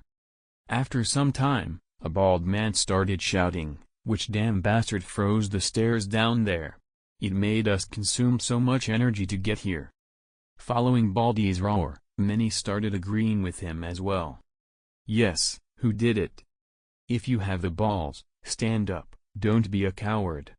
And at this time, the people who knew who it was couldn't help and look at Allan, and amongst them is Satots and Krillo. Allan didn't escape and instantly cleared his throat with a cough and said, "I'm the person you're looking for." His voice wasn't loud, but it instantly attracted the crowd's attention. Allan was already their number one enemy, the number one enemy of the public. "It's that guy, right?" "It seems so." Examinee number 123. There were lots of discussions in the crowds, and at this time, the Baldy instantly roared, "Bastard, why did you do that? Do you know how much effort it costed us to climb up?" All the examinees looked at Allan with hostility and anger. Without exception, everyone thought that what Allan did was excessive. Allan expected something like this already, but he didn't care because, even if all of them attacked together, they wouldn't be able to beat him. The only ones he was afraid of were people like Krillo. But since Krillo was silent, it didn't seem like he would interfere, which made Allan sigh in relief. Because once one of the Nen masters here like Hisoka, Krillo, or Illumi wanted to fight, it will get troublesome for him. Allan faced the dissatisfied candidates and shrugged. "I think you all know that although this is the Hunter exam, it's still a competition between candidates. The fewer the competitors, the higher the chance to pass the exam, right? Therefore, you who can pass the test can be considered somewhat outstanding. As for those who failed, they were weak. Even if I didn't do something, they would have already be eliminated for various reasons later. So, strictly speaking, I reduced the number of competitors for you. You should thank me for that." The candidates were still not convinced by Allan's words and directly shouted, "You bastard, you wanted to eliminate us as well." "Ah, that's right, if I can eliminate you, of course, I would," Allan sneered. Everyone was shocked when they heard this. They didn't expect him to be so honest about it. His remark made them suddenly realize something. He was right. This was a competition. Suddenly, a voice sneered and said, then, if I kill you here, then I can be considered as reducing the number of competitors, right?" Allan recognized the voice and also knew who said those words. It was Uvoggen's voice. Allan already expected a conflict with Uvoggen from the start. Because of the battle on the ship, Uvoggen wouldn't let it go. And although Allan found it troublesome, he wasn't afraid of fighting Uvoggen at all. If he backed down here, it means he will get eliminated. His power improved slightly from when he fought Uvoggen on the ship, so even if he can't beat Uvoggen, he can survive without injuries. Uvoggen saw Allan's calm look and directly released his aura. "Come, let's fight again. This time, I will use my full power." Uvoggen showed a ferocious smile. "Although you are strong, you can't beat me by yourself." As he said this, Allan looked at Kurlo and Pakunoda and said, "I suggest that your comrades help you here." Uvoggen was arrogant, and even though Kurlo was his leader, he wouldn't let anyone fight with him. So, Allan's suggestion seemed like an insult to him. And Allan was betting on this all along. He didn't want Kurlo to join the fight, or else he didn't have any chance to survive. And he was right. As long as Pakunoda and Kurlo don't interfere, he can deal with Uvoggen. At this moment, Uvoggen's punch was already in front of Allan. With Allan's recent experience, he dodged easily, and as soon as it landed on the ground, it exploded. "What? You want to play hide and seek as you did on the ship?" Uvoggen failed to land a hit on Allan, but he wasn't angry. Instead, he sneered at Allan. He was implying that Allan was a coward that can't face him head-on. "Well, since you want to fight head-on, let's do so." Allan's words made Uvoggen smirk. Fighting me, head-on? Okay, I will beat you to a pulp then." "Humph." Allan snorted coldly. He knew that Uvoggen was strong, and he was nervous fighting him. As soon as Uvoggen started moving for the next punch, Allan already made an icicle in his hand that directly collided with Uvoggen's fist. In an instant, a shockwave brutally spread all around them, almost knocked down the other candidates. Seeing this kind of fight made the other candidates shocked speechless. Satots didn't stop the conflict at all. He just stood by the side like a bystander. He glanced at the time and said, "I have no right to intervene in your fight, but I have to remind you that if one of you died because of a fight, then the other person will be eliminated no matter what." The implication was simple: if this is a life and death battle, then it didn't matter if either of them won since elimination is certain for both of them. This was not good for both of them, but for the others, it was great news. If those two powerful candidates were eliminated, they would have a higher chance of passing the exam. Allan and Uvoggen, of course, knew this, but neither of them stopped fighting at all. Upon seeing this, Satots shook his head and said, "Listen well, everyone, we will pass through the forest to the second exam next. Whoever lags behind and doesn't get there in time will be eliminated. Remember that well." At this time, the tunnels exist slowly closed. Dozens of candidates who were still climbing were desperate as they saw the light at the end of the tunnel disappeared. But no matter how much they cry or shout, they won't make it in this exam. At this time, Satots started moving forward and leading the candidates toward the second exam location, Visca Forest Preserve. In the blink of an eye, only a few people stayed behind. After all, even though Allan's and Uvoggen's fight was worth watching, they were here for the Hunter exam. They didn't want to miss this opportunity to see a mere fight between two people. The people who stayed behind were Kurlo, Pakunoda, Hisaka, Illumi, Hanzo, Kurapika, Leorio, Gon, and Killua. Allan and Uvoggen were extensively focused even to look away. Kurapika and Hanzo were both amazed by this fight, especially since they didn't train in Nen. Allan and Uvogin released their aura without restraints. The momentum alone made Kurapika terrified. Allan helps half-a-meter-long icicle in his hands as he attacks Uvogin's fists. If this were a normal icicle, it wouldn't even withstand one hit from Uvogin, but he used shoot to strengthen it. The collision between the two was akin to two angry beasts fighting for their territory. At this time, Uvogin's mind was really in turmoil. He felt Allan's current power, which was much stronger than he was before. The current Allan can face him head-on even though he isn't an enhancer. Did this guy hold back when we fought on the ship? Impossible. This is impossible. Uvogin's aura erupted like a volcano as he decided to end this fight quickly. Nen rushed to his fist as he prepared his most potent attack. Allan's eyes narrowed as he frowned. You think I'd let you use your Big Bang impact that easily? Allan used most of his aura to condense a 5-meter-long ice pillar and threw it at Uvogin without holding anything back. This blow can't be underestimated at all, and Uvogin knew that. Damn it. Uvogin's Big Bang impact was interrupted by the ice pillar, which angered Uvogin much. After a loud bang, the ice pillar burst open. Allan took advantage of the cold aura in the air and directly used another original attack. Ice Storm. In a blink of an eye, Uvogin was frozen in the ice. Crack. Crack.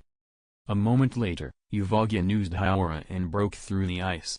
His eyes held his wrath as he looked at Allan. Allan frowned slightly.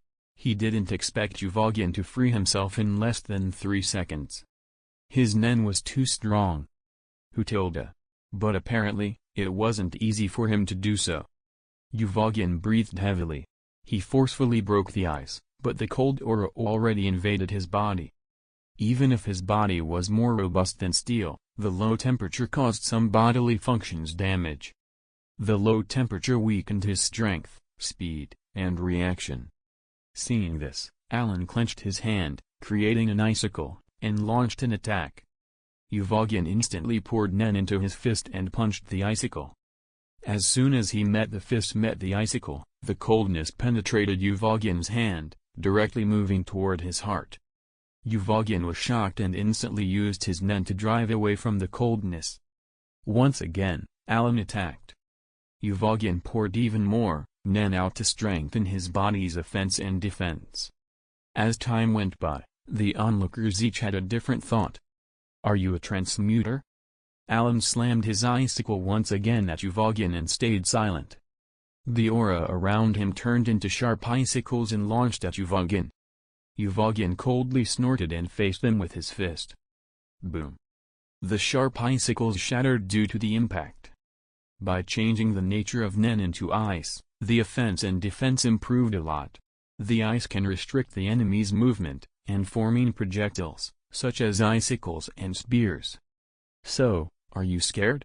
Allan sneered and interrupted Uvogin. So, I will use my fist to destroy your eyes. No matter what shape it takes, it will break facing my fists. Allan laughed as he heard Uvogin's words. Indeed, Uvogin is strong, however, he wasn't the strongest. Allan's palm radiated his cold aura as the air's moisture immediately condensed and turned into ice crystals and blasted out toward Uvogin.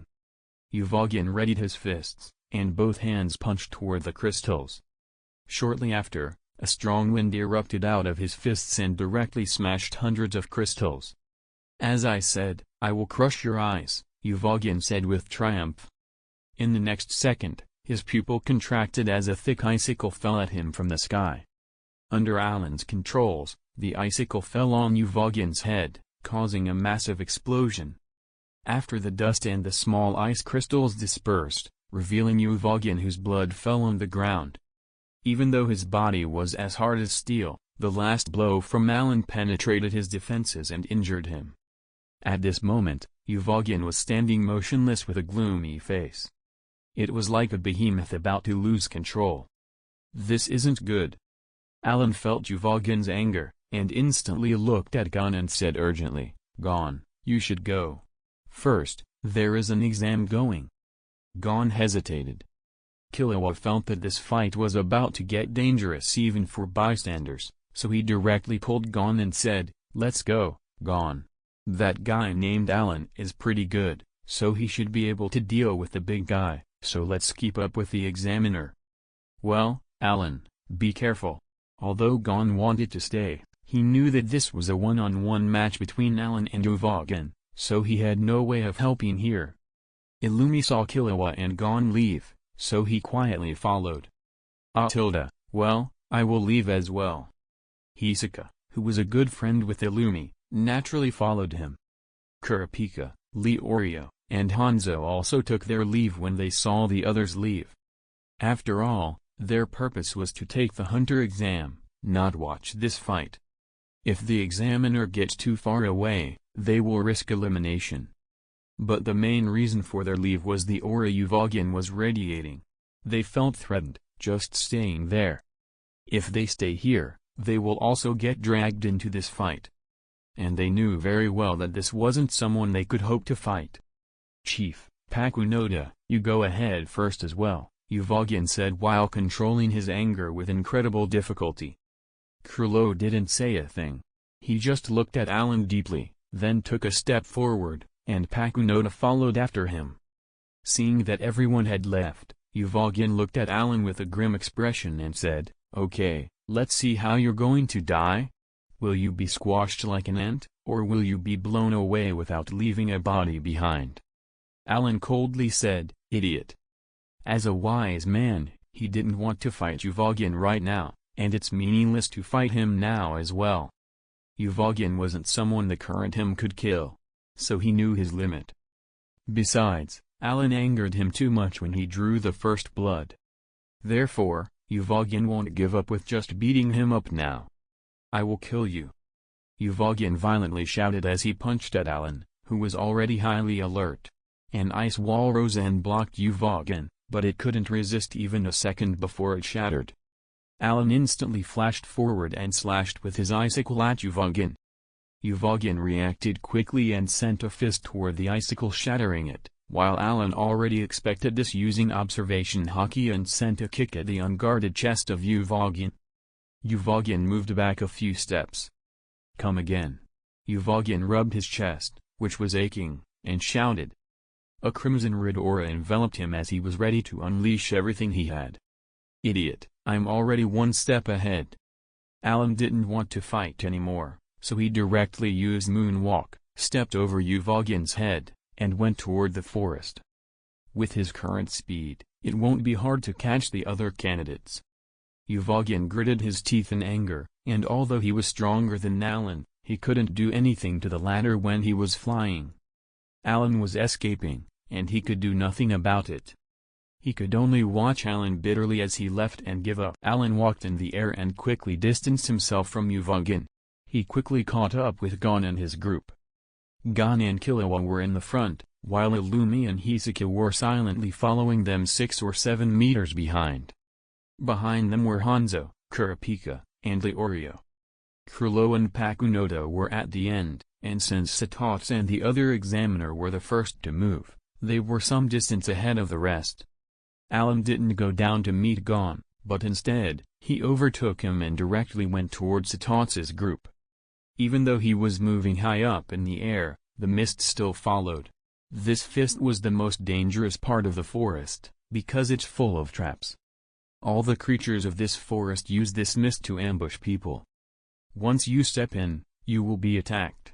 At this time, Satots led the candidates into the thick fog, and instantly as he did, the systems gave him a choice. Thing. Please make a choice. 1. Take the opportunity to eliminate 50 candidates in the forest. Reward, mysterious treasure chest X1. 2. Kill 50 forest creatures and eliminate 50 candidates. Reward, Shunpo, flash steps. Flash steps from the world of Bleach? Allan's eyes lit up. Flash steps is more advanced than Saru. Moreover, it was definitively better than relying on Nen to augment his speed. As for the first option's reward, Allan already had a mysterious treasure chest that he still didn't open yet. Therefore, it's natural that he chooses the second option. His current target, kill 50 creature from the forest, and eliminate 50 candidates. Ah! Allan suddenly heard a scream coming from the fog. He easily discerned the source of the scream. They were the candidates who fell into the traps of the monsters in the forest. However, even when trapped, they could deal with it. After all, they weren't average candidates at this point. It wasn't easy for the creatures to eat them. Allan instantly used observation hockey to increase his senses. Whether it's a monster or a candidate, no one can hide from him in 10 meters radius. Now, all he had to do was eliminating 50 candidates and killing 50 monsters. 1, 2, 3. Allan started finishing monsters quickly. He will eliminate anything that enters his perception. If it's a monster, he will kill it. If it was a candidate, he would knock them out. After all, no matter what, he couldn't kill candidates. After all, he wasn't someone who can kill innocent people. If it were a quest from the system, he wouldn't hesitate, but he wouldn't do it since there was no need to kill. For his goal, he wouldn't spare any effort. In just 10 minutes, he killed 20 monsters and eliminated 30 candidates, and the number was still growing. All of this was for the flash steps. He knocked out another 2 candidates.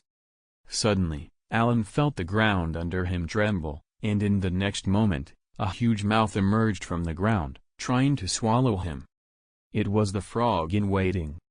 Because it was too big and slow, this monster hides underground, waiting for anything to pass above it and directly swallow it. But this time, it met Allan, who swung an icicle at it, killing it without mercy. Wow, help, can someone help me? Several meters away, a turtle was attacking an examinee. This turtle had a few flowers on its back. When it meets a prey, it will directly open its mouth, swallow it, and then digest it slowly. But in a flash, Allan flashed in front of the turtle, killing it in one swift attack. Thank you. You saved me. The candidate who was rescued thanked Allan. You don't need to. I'm not here to save you. Allan sneered and directly kicked the man, knocking him out on the spot. Fainting hair is the same as being killed. The huge monsters here would love a prey like this one. But Allan didn't care. He had been merciful and only knocked him out, so if he lives or dies, it's his fate. The candidates who were moving at the front noticed something strange. He soon concluded that besides monsters, there are candidates attacking others under the cover of the mist. This is too much. This is just pure evil, they thought. They want to reduce the number of competitors, others thought. Although the Satots noticed this, he didn't care. After all, his task is to lead the candidates, not protecting them. Right now, the mist blocked their vision, and only those who reached the second exam's venue had a chance to be hunters. This is the harsh truth of the exam. After all, everyone participating in this exam should be ready to lay his life down from the start. In the mist, screams and shouts for help continued to echo from time to time. 5 candidates at this time were banded together while looking vigilantly at the approaching Allan. In their eyes, Allan was a cold-blooded killer. Not only did he kill a large number of monsters, but also dozens of candidates as well. He was attacking anyone regardless if it was an enemy or not. And unfortunately for them, Allan spotted them. As long as I kill a few more, my quest will be completed, Allan sneered. He counted his victims, and he only needed 5 more candidates to get his reward. The 5 of them looked at Allan with puzzled looks and asked, "Wait. We didn't do anything to you. Why do you want to attack us?" Attack? Allan almost chuckled as if he heard a joke. Then, I will give you a chance to attack me. Let's see what you can do. The 5 candidates gritted their teeth and made their mind to attack Allan. Even though they were some of the few people that passed the underground tunnel, they still couldn't face a monster like Allan. At this moment, an invisible force was radiating from Allan. What is this? Boom. The feeling came from the depth of their soul, a fear that made them tremble. The 5 candidates couldn't move at all. Their body was being suppressed, and their legs couldn't even take a step forward. And finally, their consciousness became hazy. Oh? Not bad, you able to remain standing in front of my conqueror's hockey. It seems like you are not just some random trash, Allan said with surprise. But the next sentence was said in a cold tone, "But, look at you, I'm standing here, can you kill me?" With the conqueror's haki pressing them, it was hard for the 5 candidates even to stay conscious. As long as they relaxed for a second, they will fall unconscious. Finally, they couldn't bear it any longer and fainted. As soon as they fell, Allan heard a ding in his head. Ding. You successfully killed 50 monster and eliminated 50 candidates. Reward, flash steps. So, this is the way to use flash steps of the Shinigami? The information about flash steps appeared in Allan's head as soon as he got the reward. Suddenly a smile bloomed on his face. This kind of technique was handy, it was better than Saru by a few times, at least. Not to mention, increasing speed using Nen wasn't as fast or as efficient as flash steps. It only relied on stamina and was much faster. In other words, even if he was using Zetsu, he can still use flash steps. Now, he could use Moonwalk, Conqueror's Haki, Observation Haki, and Flash Steps. Each one of those skills didn't need Nen at all. They were skills outside the scope of Nen. Therefore, Allan had a significant advantage compared to others. Even if he can't use Nen, his power won't be significantly affected as long as he possesses the ability. Then, I should head toward the next exam. Allan's figure flashed as if he'd disappeared. He moved along the forest with great speed using the newly acquired flash steps. As for Gon, Allan believed that he could pass through the forest without any problem. Allan guessed that after passing through this forest, Gon would be friends with Kurapika and Leorio. It's like when they were in the underground tunnel. Even without Gon and Killua deliberately befriending each other, they would still be attracted to each other. Similarly, Gon, Kurapika, and Leorio can become friends as quickly. Therefore, Allan wasn't worried at all. At this time, Hisoka, who was following Gon and the others, licked his lips as he looked at Illumi by his side with an evil smile. What should I do? I want to kill that hedgehog-headed kid. The 3 with him also seemed delicious. Ah, of course, you can do whatever you want, Illumi said indifferently. Where can I find Killua? Can I kill him as well? Hisoka's mouth twitched as he glanced at Illumi. Suddenly, terrible killing intent filled the place as a head looked at Hisoka blankly. Then, I will kill you, Hisoka. Ah, what a terrible killing intent. It doesn't seem like you are joking. Hisoka squinted, I didn't think that you care about your brother so much. At this time, Killua, who was walking in the front, stopped suddenly as his face was filled with cold sweat. What's wrong, Killua? Why did you stop? Gon was a little confused as he asked. Killua didn't reply before he felt this terrible presence belonged to none other than his brother. His brother participating in the hunter exam as well? Feeling the terrifying killing intent, Killua instantly turned his head and looked back. But due to the mist, he couldn't see who was behind him. He could only see 2 silhouettes standing beside each other. That magician playing with cards should be the one who was behind us, along with the guy full of needles on his face. Behind them should be the blonde boy and the uncle wearing sunglasses along with that baldy. The last one is the man with a cross tattoo in the center of his forehead with the woman. The killing intent was released by one of them. It's most likely the magician or the needle face. Killua's expression suddenly changed as he thought, could it be that strange needle face is my brother in disguise? That's possible. Brother is a disguise master. It's not a problem for him to pretend like someone else. The killing intent was just too similar to my brother, almost the exact same, and this kind of killing intent can't be mimicked, which means that the needle man is my brother Illumi. Damn it, why is that guy here? Does he want to monitor me like before? What a control freak. Breaking his train of thoughts, Killua directly looked at Gon and said, Gon, let's go. Yeah. Gon nodded and didn't ask what happened. He just glanced behind and muttered, I don't know how's Allan fight with Uvogin going. I hope he can hurry and catch up to us. Hisoka seemed to notice Gon and Killua speeding up and said, Illumi, they are speeding up. It seems that your killing intent scared them. Ah, This isn't good. Illumi suddenly realized something and said, Killua probably noticed that my killing intent. Oh? Hisoka was a little surprised. Is your brother so sensitive to your killing intent? I'm his big brother, after all, Illumi said with a hint of pride. I think there is more to it than that, Hisoka said with a smile. Illumi turned his head and looked at him. Do you think that he is my son? Hisoka was speechless as he wondered how does Illumi's brain work.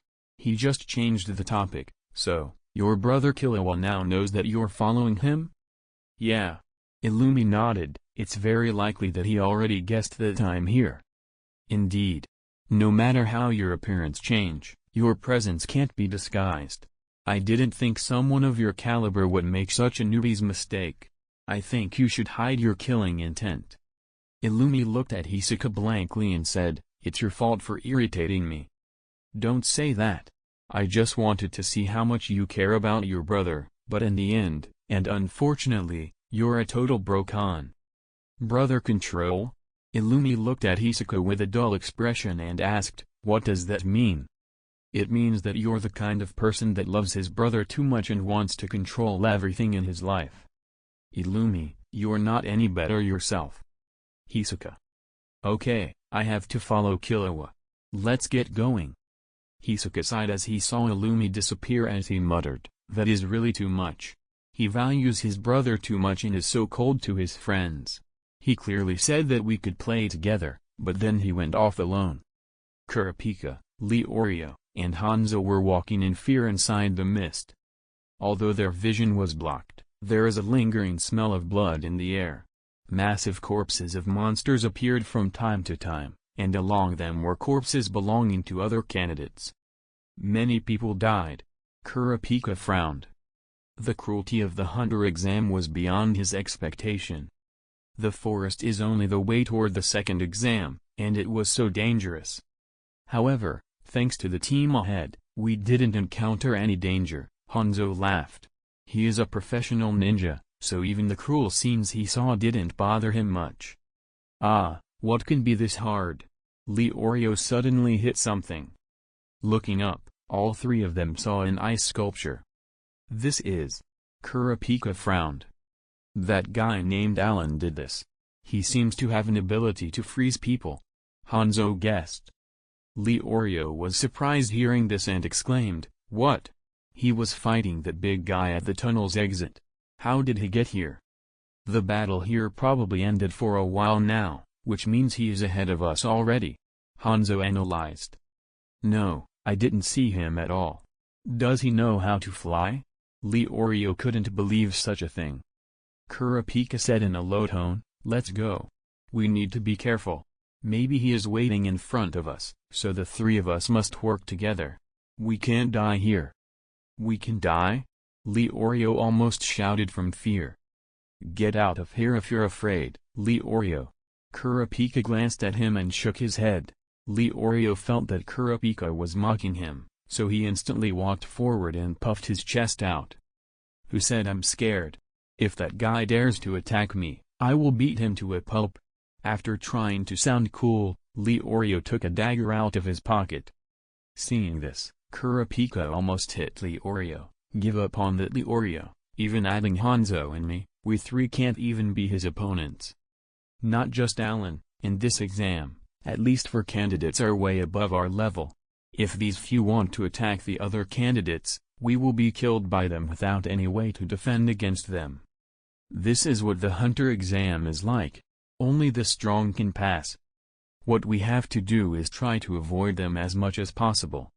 Leorio fell silent, but Hanzo spoke. Excuse me, Kurapika, don't compare me to the two of you. What? Kurapika was taken aback by Hanzo's words. Do you mean that you're better than the two of us?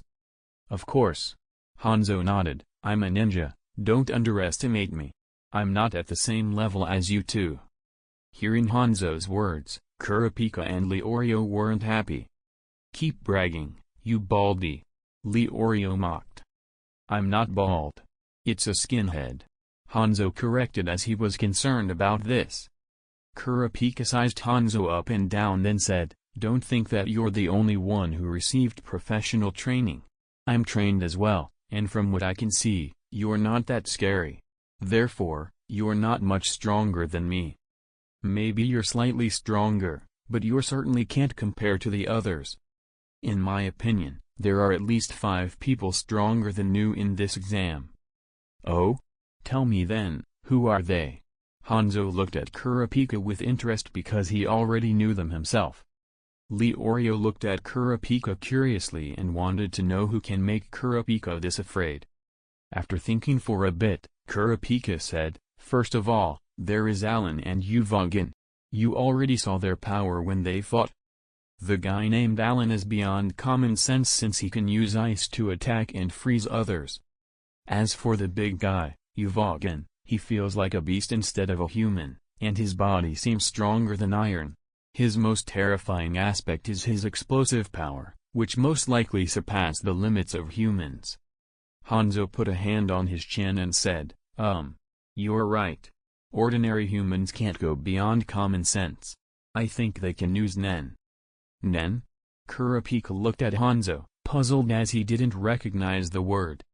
Hanzo was more informed than both Kurapika and Leorio, so he explained, "I don't know the specifics of that power, but people can freely manipulate life energy in their bodies, and this energy is called Nen.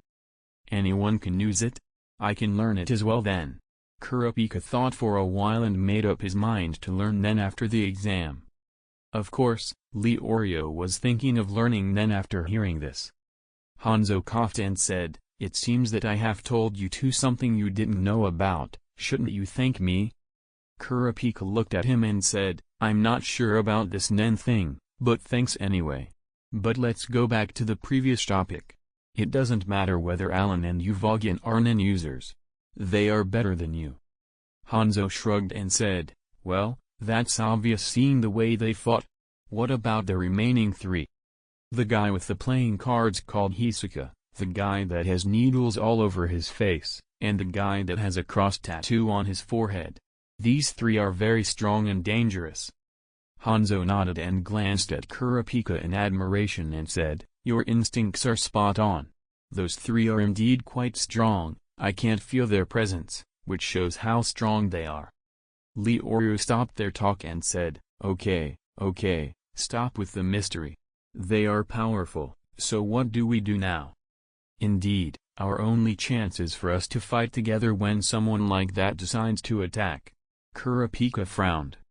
Looking at both of them, Hanzo touched his head with a confident smile all over his face and said, "Don't worry, no matter what danger we face, we will move forward, right?" Hearing this, Kurapika and Leorio both brightened up, and the tense atmosphere dispersed. "That's right. We are here to take part in the Hunter exam. No matter what enemy or obstacle we face, we will deal with it. Okay then, let's go. Hurry up. We need to get out of this mist and reach the next part of the exam." The 3 temporarily formed a party. Behind them, Uvogin already caught up to Kurlo and Pakunoda. "Chief, let's go faster," Uvogin urged. "Don't worry, let the ones ahead open a path for us. We only need to follow behind," Kurlo calmly said. Pakunoda glanced at Uvogin and asked, "You just want to catch up to that guy named Allan, right?" Uvogin angrily said, "Of course, he dared to run away in the middle of our fight." "About that, did he use that trick he used before to walk on air?" Kurlo asked. "Well, that's what he did." Uvogin angrily nodded. "Chief, what is that ability? Is it Nen?" "I don't know." Kurlo shook his head and changed the topic, "but I'm very interested in it." "Then, Chief, you can find a chance and use your skill the bandit's secret to steal his ability," Uvogin eagerly suggested. "As long as he can't run away using that, I can kill him. It's called Skill Hunter." Uvogin laughed, "Ha, sorry. What is your decision, Chief?" "The ability to steal others' skill isn't simple, there are many conditions to complete," Kurlo said in a deep tone. "He is very vigilant of us, and I think he may already know our true identity from the time we were on the ship." Uvogin and Pakunoda were surprised by this. After 2 hours, 180 people passed the forest and reached Visca Forest Preserve, where the second part of the exam is taking place. The number of candidates dropped from the 700 gathered in the underground tunnel, and Allan alone caused 100 eliminations. The other 400 were eliminated by various incidents in the forest as well as exhaustion in the tunnel. The candidates gathered here are the best of the best amongst the 10,000 participants.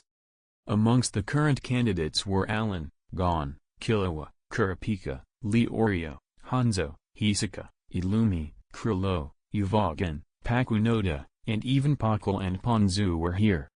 The atmosphere was quite tense since everyone had a waking call on how cruel this exam was. Allan stood with Gon and Killua. No one dared to get close to him after seeing his fight with Uvogin.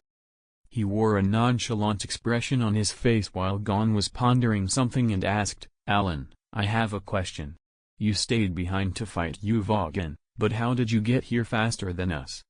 Killua was also interested in this. Allan said he used moonwalk to fly over, which caused Gon and Killua to have different reactions. Gon seemed to understand and nodded because he saw Allan use moonwalk already. But Killua, who never saw moonwalk before, didn't believe that someone can fly. He only believes what he sees. He still had his guard up against Allan like the other candidates. He felt threatened by the power Allan used against Uvogin. If Gon wasn't friends with Allan, he would distance himself as much as he could. Allan didn't bother with other people's thoughts, as his goal was finishing the Hunter exam. He only participated because of Gon in the end. Suddenly, the bell rang, announcing the start of the second part of the exam. A woman with a starfish hairstyle walked out along with a fat man with a body like a mountain. "Welcome to the second part of the Hunter exam. I'm the head examiner Menshi. I'm the assistant examiner Buhari." After a brief introduction, Munshi announced the topic of the second part of the exam. "For this part, we will test your cooking." Allan instantly took Gon with him before Menshi finished talking. "Let's go, Gon, come with me." Killua saw this and said, "Hey, where are you going? We still don't know what this exam is about, right?" "I already know. If you want, just come with us." After hearing this, Killua hesitated a little but followed them in the end. Although he was wary of Allan, he didn't fear Gon, and since Gon believed in Allan, he will try trusting Allan. On the other hand, Killua felt something indescribable from Allan. As the three left, some people noticed but didn't dare follow them, except for one person, Illumi. He was paying attention to his little brother, and seeing him following Allan, he followed after them. Of course, since Illumi followed, Hisoka couldn't help ask him, "Illumi, don't you need to listen to the examiner for the next part?" The one named Allan seems to know what this exam is about in advance, and I saw Killua following him, Illumi said blankly. "Well, you can go then. I will stay here to confirm what we should do." "Okay." Illumi nodded stiffly. Allan looked around in the Visca Forest Preserve with Gon and Killua tagging along. "Allan, where are we going?" Gon asked curiously. "We're here." Allan pointed at a large group of what seemed like a boar, but the most eye-catching feature of this boar was its nose, which was just too big. "Wow, what is that? A wild boar?" Gon exclaimed in surprise. "It's a wild boar with a nose that could smash a tree. It's the most violent wild boar in the world," Allan explained. "So, this pig is related to the second part of the exam?" Killua guessed. Allan nodded, "Yes, there are 2 steps to this part of the exam. The first part is roasting this pig, so we need to get one and go back." Killua and Gon didn't question Allan about his knowledge. Because one already trusted Allan, and the other trusted Gon. At this time, the wild boars discovered Allan and the others using their sense of smell. The leader of the pack instantly rushed at them while the other wild boars followed it. In their eyes, Allan and the others were invading their territory. "You stay back. I will deal with this," Allan said solemnly. Gon and Killua were ready to attack, but the moment they heard Allan's words, they fell back obediently and jumped up a tree. The group of rushing wild boars was already in front of Allan, who didn't seem concerned at all. Instantly, Conqueror's haki erupted from his body. Under its impact, the pigs fell one by one after their eyes rolled back into their head. Their huge bodies fell on the ground with a thud. "Oh, amazing," Gon exclaimed loudly. "What happened just now? What did you do?" Killua looked at this scene in awe. Allan didn't move his body, but the wild boars all fell unconscious as if a boulder crashed their heads. A large group of beasts fell within a second. Even grandfather and father can't do it, so how? Killua was in awe. He already respected Allan. He was strong and young. "Come on. You have to go back first." The two quickly agreed. They carried a wild boar and started heading back. Humans were at the top of the food chain, so no matter how powerful a beast is, it was just lunch. There is no escape for it from being served on their dining table. "Allan, aren't you going back as well?" Gon looked back and asked. "You can go first. I have something to do." Allan waved his hand at them. "Oh, okay." Gon nodded without asking much. Killua did the same as well, and the two left. Allan looked behind him and said, "Come out." Not far away, a figure walked out slowly from behind a tree. The one who was hiding was Killua's big brother, Illumi. Observation haki came in handy, since without it, there is no way for Allan to notice him. Illumi was surprised by the fact that Allan sensed him. After all, he was a renowned assassin. Hiding his presence was one of his best traits, and even a first-class nen user would be hard-pressed to notice him. But at this moment, he hid the fact that he was Killua's brother and introduced himself. "I'm the candidate with the tag number 301. I lost my way in the forest. Fortunately, I found you here." "No." Allan shook his head and smirked. "Illumi Zoldyck, come on. I'm not that clueless." Illumi didn't react, his face was still holding his impassive expression. "I'm Jatarakar, a candidate with the number 301 tag." Illumi didn't say anything else. Allan was about to say something else, but the system interrupted him. "Thing. Please choose. 1. Anger Illumi and make him attack you in any way. Reward, manipulation nen, disguise. 2. Anger Illumi and initiate an attack. Reward, first-rate assassination technique." Disguise and assassination? Disguise is handy. Impersonating people will prove helpful in the future for various activities. Assassination techniques are the specialties of the Zoldyck. Killua often used their techniques in the show. But currently, Allan was more interested in Illumi's disguise. As a professional assassin, Illumi can judge his opponent's power and seize the best opportunity to take him out. Allan didn't dare think that he could kill or win against Illumi, but at least he can annoy him or anger him with just a few words. Allan knew Illumi's weakness, his only weakness known in the show, which is Killua. Thinking for a bit, Allan smiled and said, "Killua Zoldyck should be your brother, right?" Illumi didn't react even a little bit. But he was still surprised. He didn't expect that this person knew about Killua being from the Zoldyck. This made him a little bit interesting to see how much Allan knew. "You're here for Killua, right?" Allan sneered. Illumi still didn't respond. "If this guy knows too much, I will get rid of him here." He wouldn't risk his and his brother's safety. He was a professional assassin. That's why he won't attack someone with a mysterious origin. Allan looked at Illumi and smiled. "As an older brother, you seem to care a lot about little Killua." Seeing that Illumi was still unresponsive, he smiled again and said, "It seems like I made a mistake. You're not Killua's brother." He stayed silent for a bit, then asked, "Then it wouldn't matter if I kill Killua, right?" Illumi's killing intent erupted and locked into Allan. Thing. The host has successfully angered Illumi and made him attack using his killing intent. Reward, manipulation nen, disguise. Allan was stunned. It was so easy, angering Illumi after all. Illumi didn't attack him yet, but his killing intent was considered an attack by the system. But the problem now is how will he deal with the angered Illumi? Such a strong killing intent. "It seems like I was right. Killua is your brother."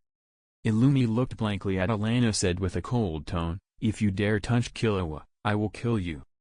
Despite releasing his killing intent, Illumi hasn't attacked yet. He was still assessing his opponent's strength at this moment. But since Allan received his reward, he didn't need to continue doing this and directly spoke, "Don't worry, I won't attack Killua. I was joking with you. I just wanted to see your reaction." Instantly the killing intent disappeared as if there wasn't any in the first place. He is definitively a Brokan. Just because I threatened Killua, he released that terrifying killing intent, and when he knew that no one would harm Killua, the killing intent disappeared without a trace. A total brother control type, Allan thought. Illumi looked at Allan and said, "So it was a joke. I almost killed you." Allan was speechless. This guy's killing intent appeared and disappeared as if he was pushing a button. But as expected from a professional assassin from the Zoldyck family, they are just monsters. He can conceal his nen and presence so well that if I didn't know who he was, I would assume he is a normal person. "Aren't you angry?" Allan asked curiously. Didn't you feel my killing intent overflowing out of my control?" Illumi asked in confusion. "What about now?" Allan was curious. "It's gone since you were joking. I don't need to be angry." Allan guessed that Illumi's answer was logical in their current situation. After all, Illumi was confident that he can kill Allan now, but if someone had the power to threaten him, Illumi wouldn't let him go after making such a joke. "So, is the test this time about the wild boar over there?"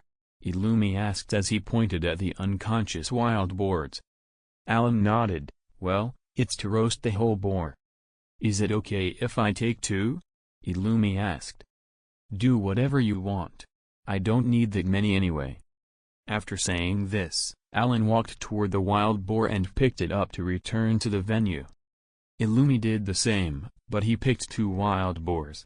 The extra one was for Hisoka. On the way back, Allan encountered many candidates entering the forest searching for the wild boar. All of them had the same thought, "We just learned about the wild boar, and here he is coming back with one. There is something fishy in this exam." Because only the examiner of the current part exam would know his test's content, no one, not even the other examiners, would know about this. Allan ignored them. After returning to the venue, he killed the wild boar and started roasting it. The most important thing to roast a pig was heat control. The seasoning was secondary because pork in itself was delicious. He will roast it till the outer part is crispy, but the inside stays tender. That would make it brittle and juicy at the same time. Although Allan didn't roast a pig before, he has eaten one, and he can try to recreate the same taste if the roasting goes smoothly. The candidates returned to the venue one after the other, each carrying a great stamp, the wild boar's name. Suddenly, a fragrant smell permeated the area, causing everyone to look at the source of that smell. "It seems delicious, Menchi. That roasted pig belonging to candidate number 123 looks so delicious." "Well, it's alright." Menchi nodded and said, "It's indeed better than the others." Buara, who was already hungry, walked toward Allan and asked, "I can't wait. Can I have a bite?" Allan shook his head. "No, you must wait till I finish roasting it before you can enjoy it."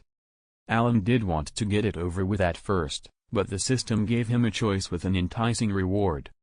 1. Attract examiner Buara with the roasted pig's fragrance, and make his drool. Reward, strength increase by 100 points. 2. Attract examiner Buara with the roasted pig's fragrance, and get praised by him. Reward, specialist's ability, Nen Stomach. Nen Stomach, the user can digest a ton of food and convert it into Nen. Note, 1 kilogram of food can be converted into 10 Nen points. Maximum capacity is 1 ton, the maximum conversion capacity is 10,000 Nen points. Without any doubt, Allan's choice was the second option. That's why he must make Buara wait. Allan needed Buara's praise when he eats the roasted pig to finish that quest. At this time, Gon and Killua already finished their roasted pig. They were the first of the bunch to finish roasting and gave their pigs to Buara. The condition for a pass is simple: as long as the examiner is satisfied, you can pass. After eating 2 whole pigs, Buara put a hand on his stomach and said, although these roasted pigs were mediocre, they tasted delicious because I'm hungry, so both of you pass. Yes, great. Gon and Killua high-fived, but Menchi interrupted their celebration. Don't be too happy, you just passed Buara's test, you didn't pass mine yet. Let me say this. I'm very strict, don't get your hopes high yet. Gon and Killua felt that this examiner was scary. It's okay, we have Allan with us. Gon patted Killua and said. Killua nodded, well, maybe he already guessed what examiner Menchi's test is going to be. At this time, many candidates already offered their roasted pigs to Buara, who ate them all without stopping. His stomach was like a black hole, which surprised many examiners. After eating more than 20 boars, he still looked fine.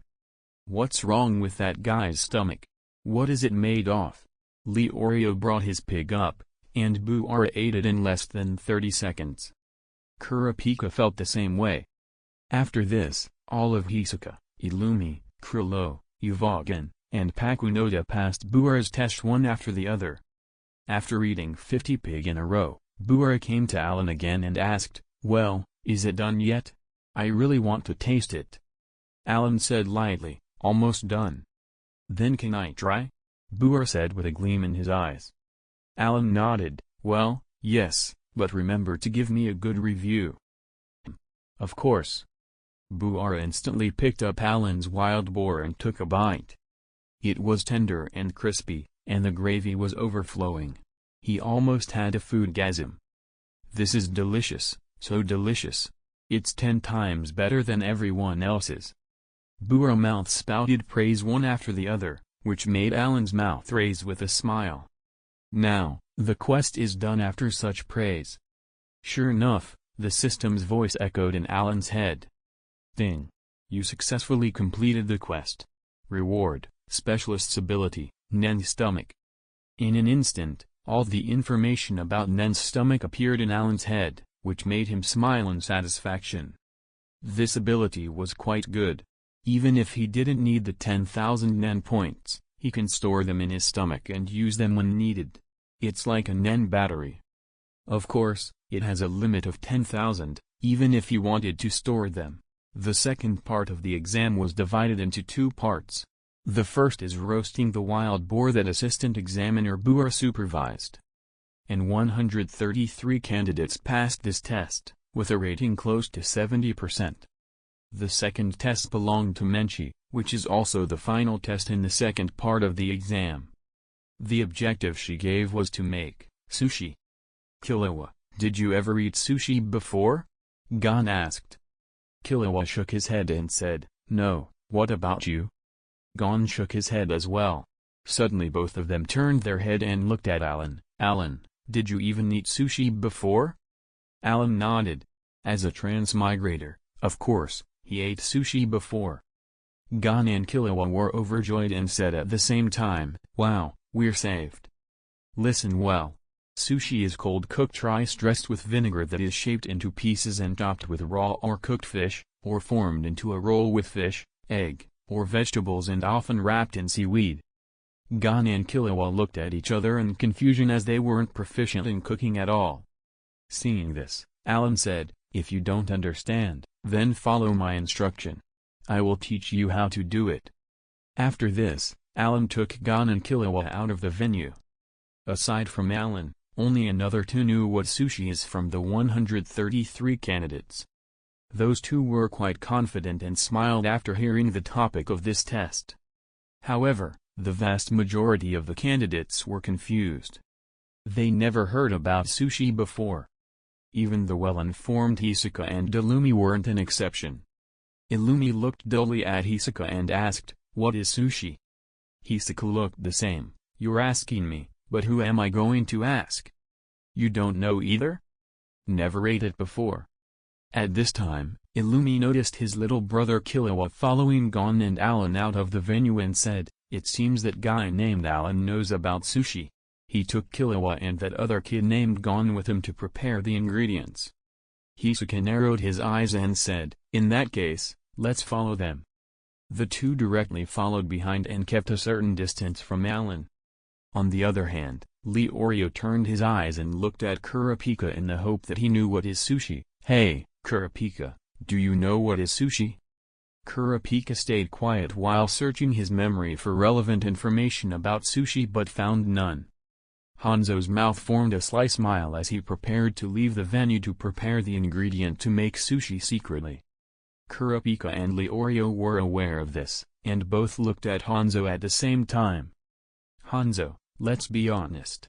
You know what sushi is, right? Leorio's voice was loud enough to attract most candidates' attention. Leorio, you idiot. Hanzo saw the gazes of everyone looking at him and decisively shook his head in denial. Kurapika on the side saw this and whispered, Hanzo, did you forget that we're cooperating now?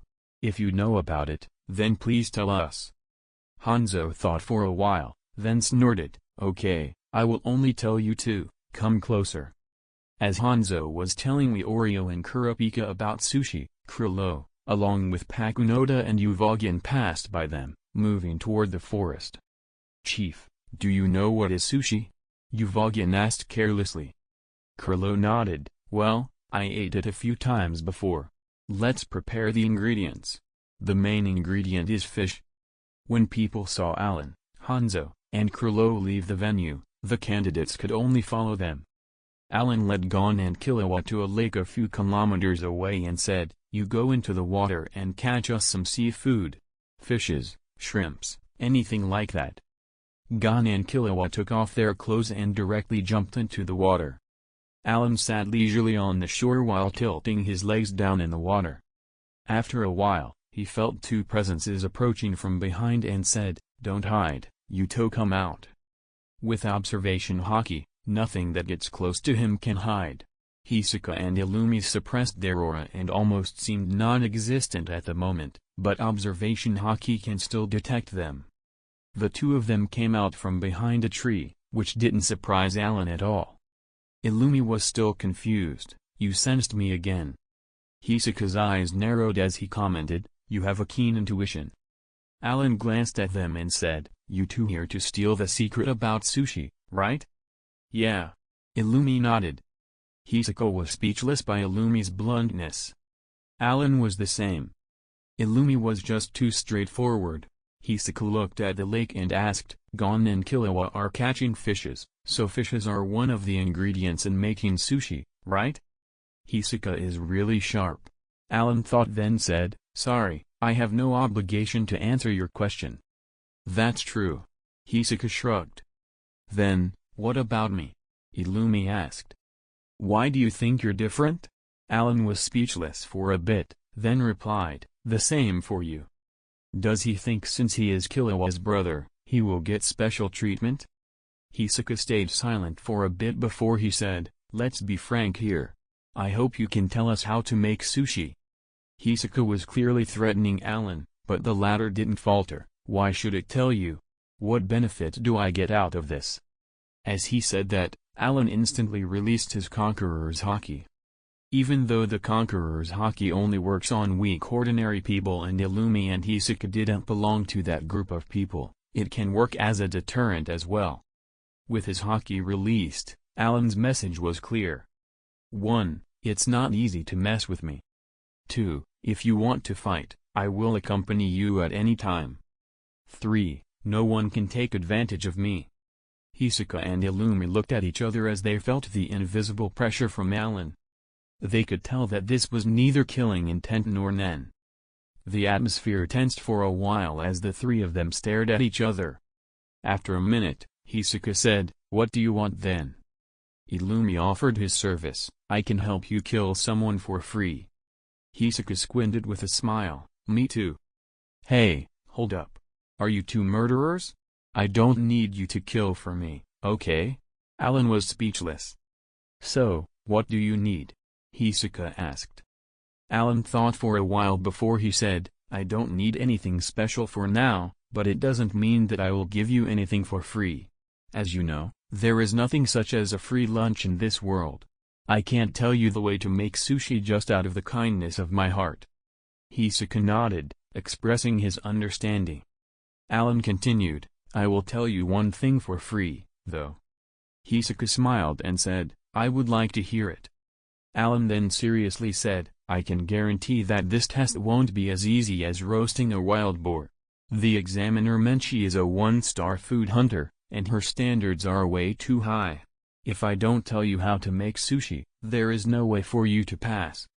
And even if tell you, it's still not clear whether you will pass or not, because that examiner, Menchi, is tough to deal with.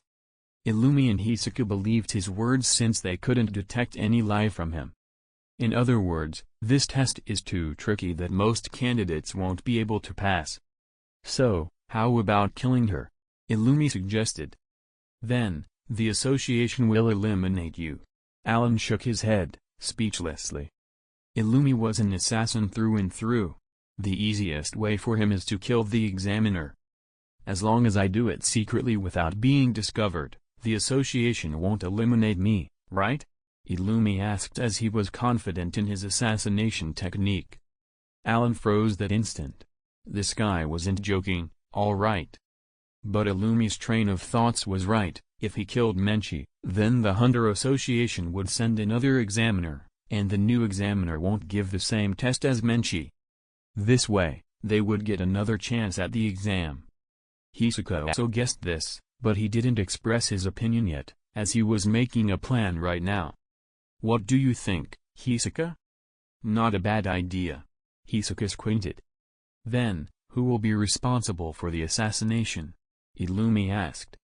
You're the one who proposed the idea, so you do it.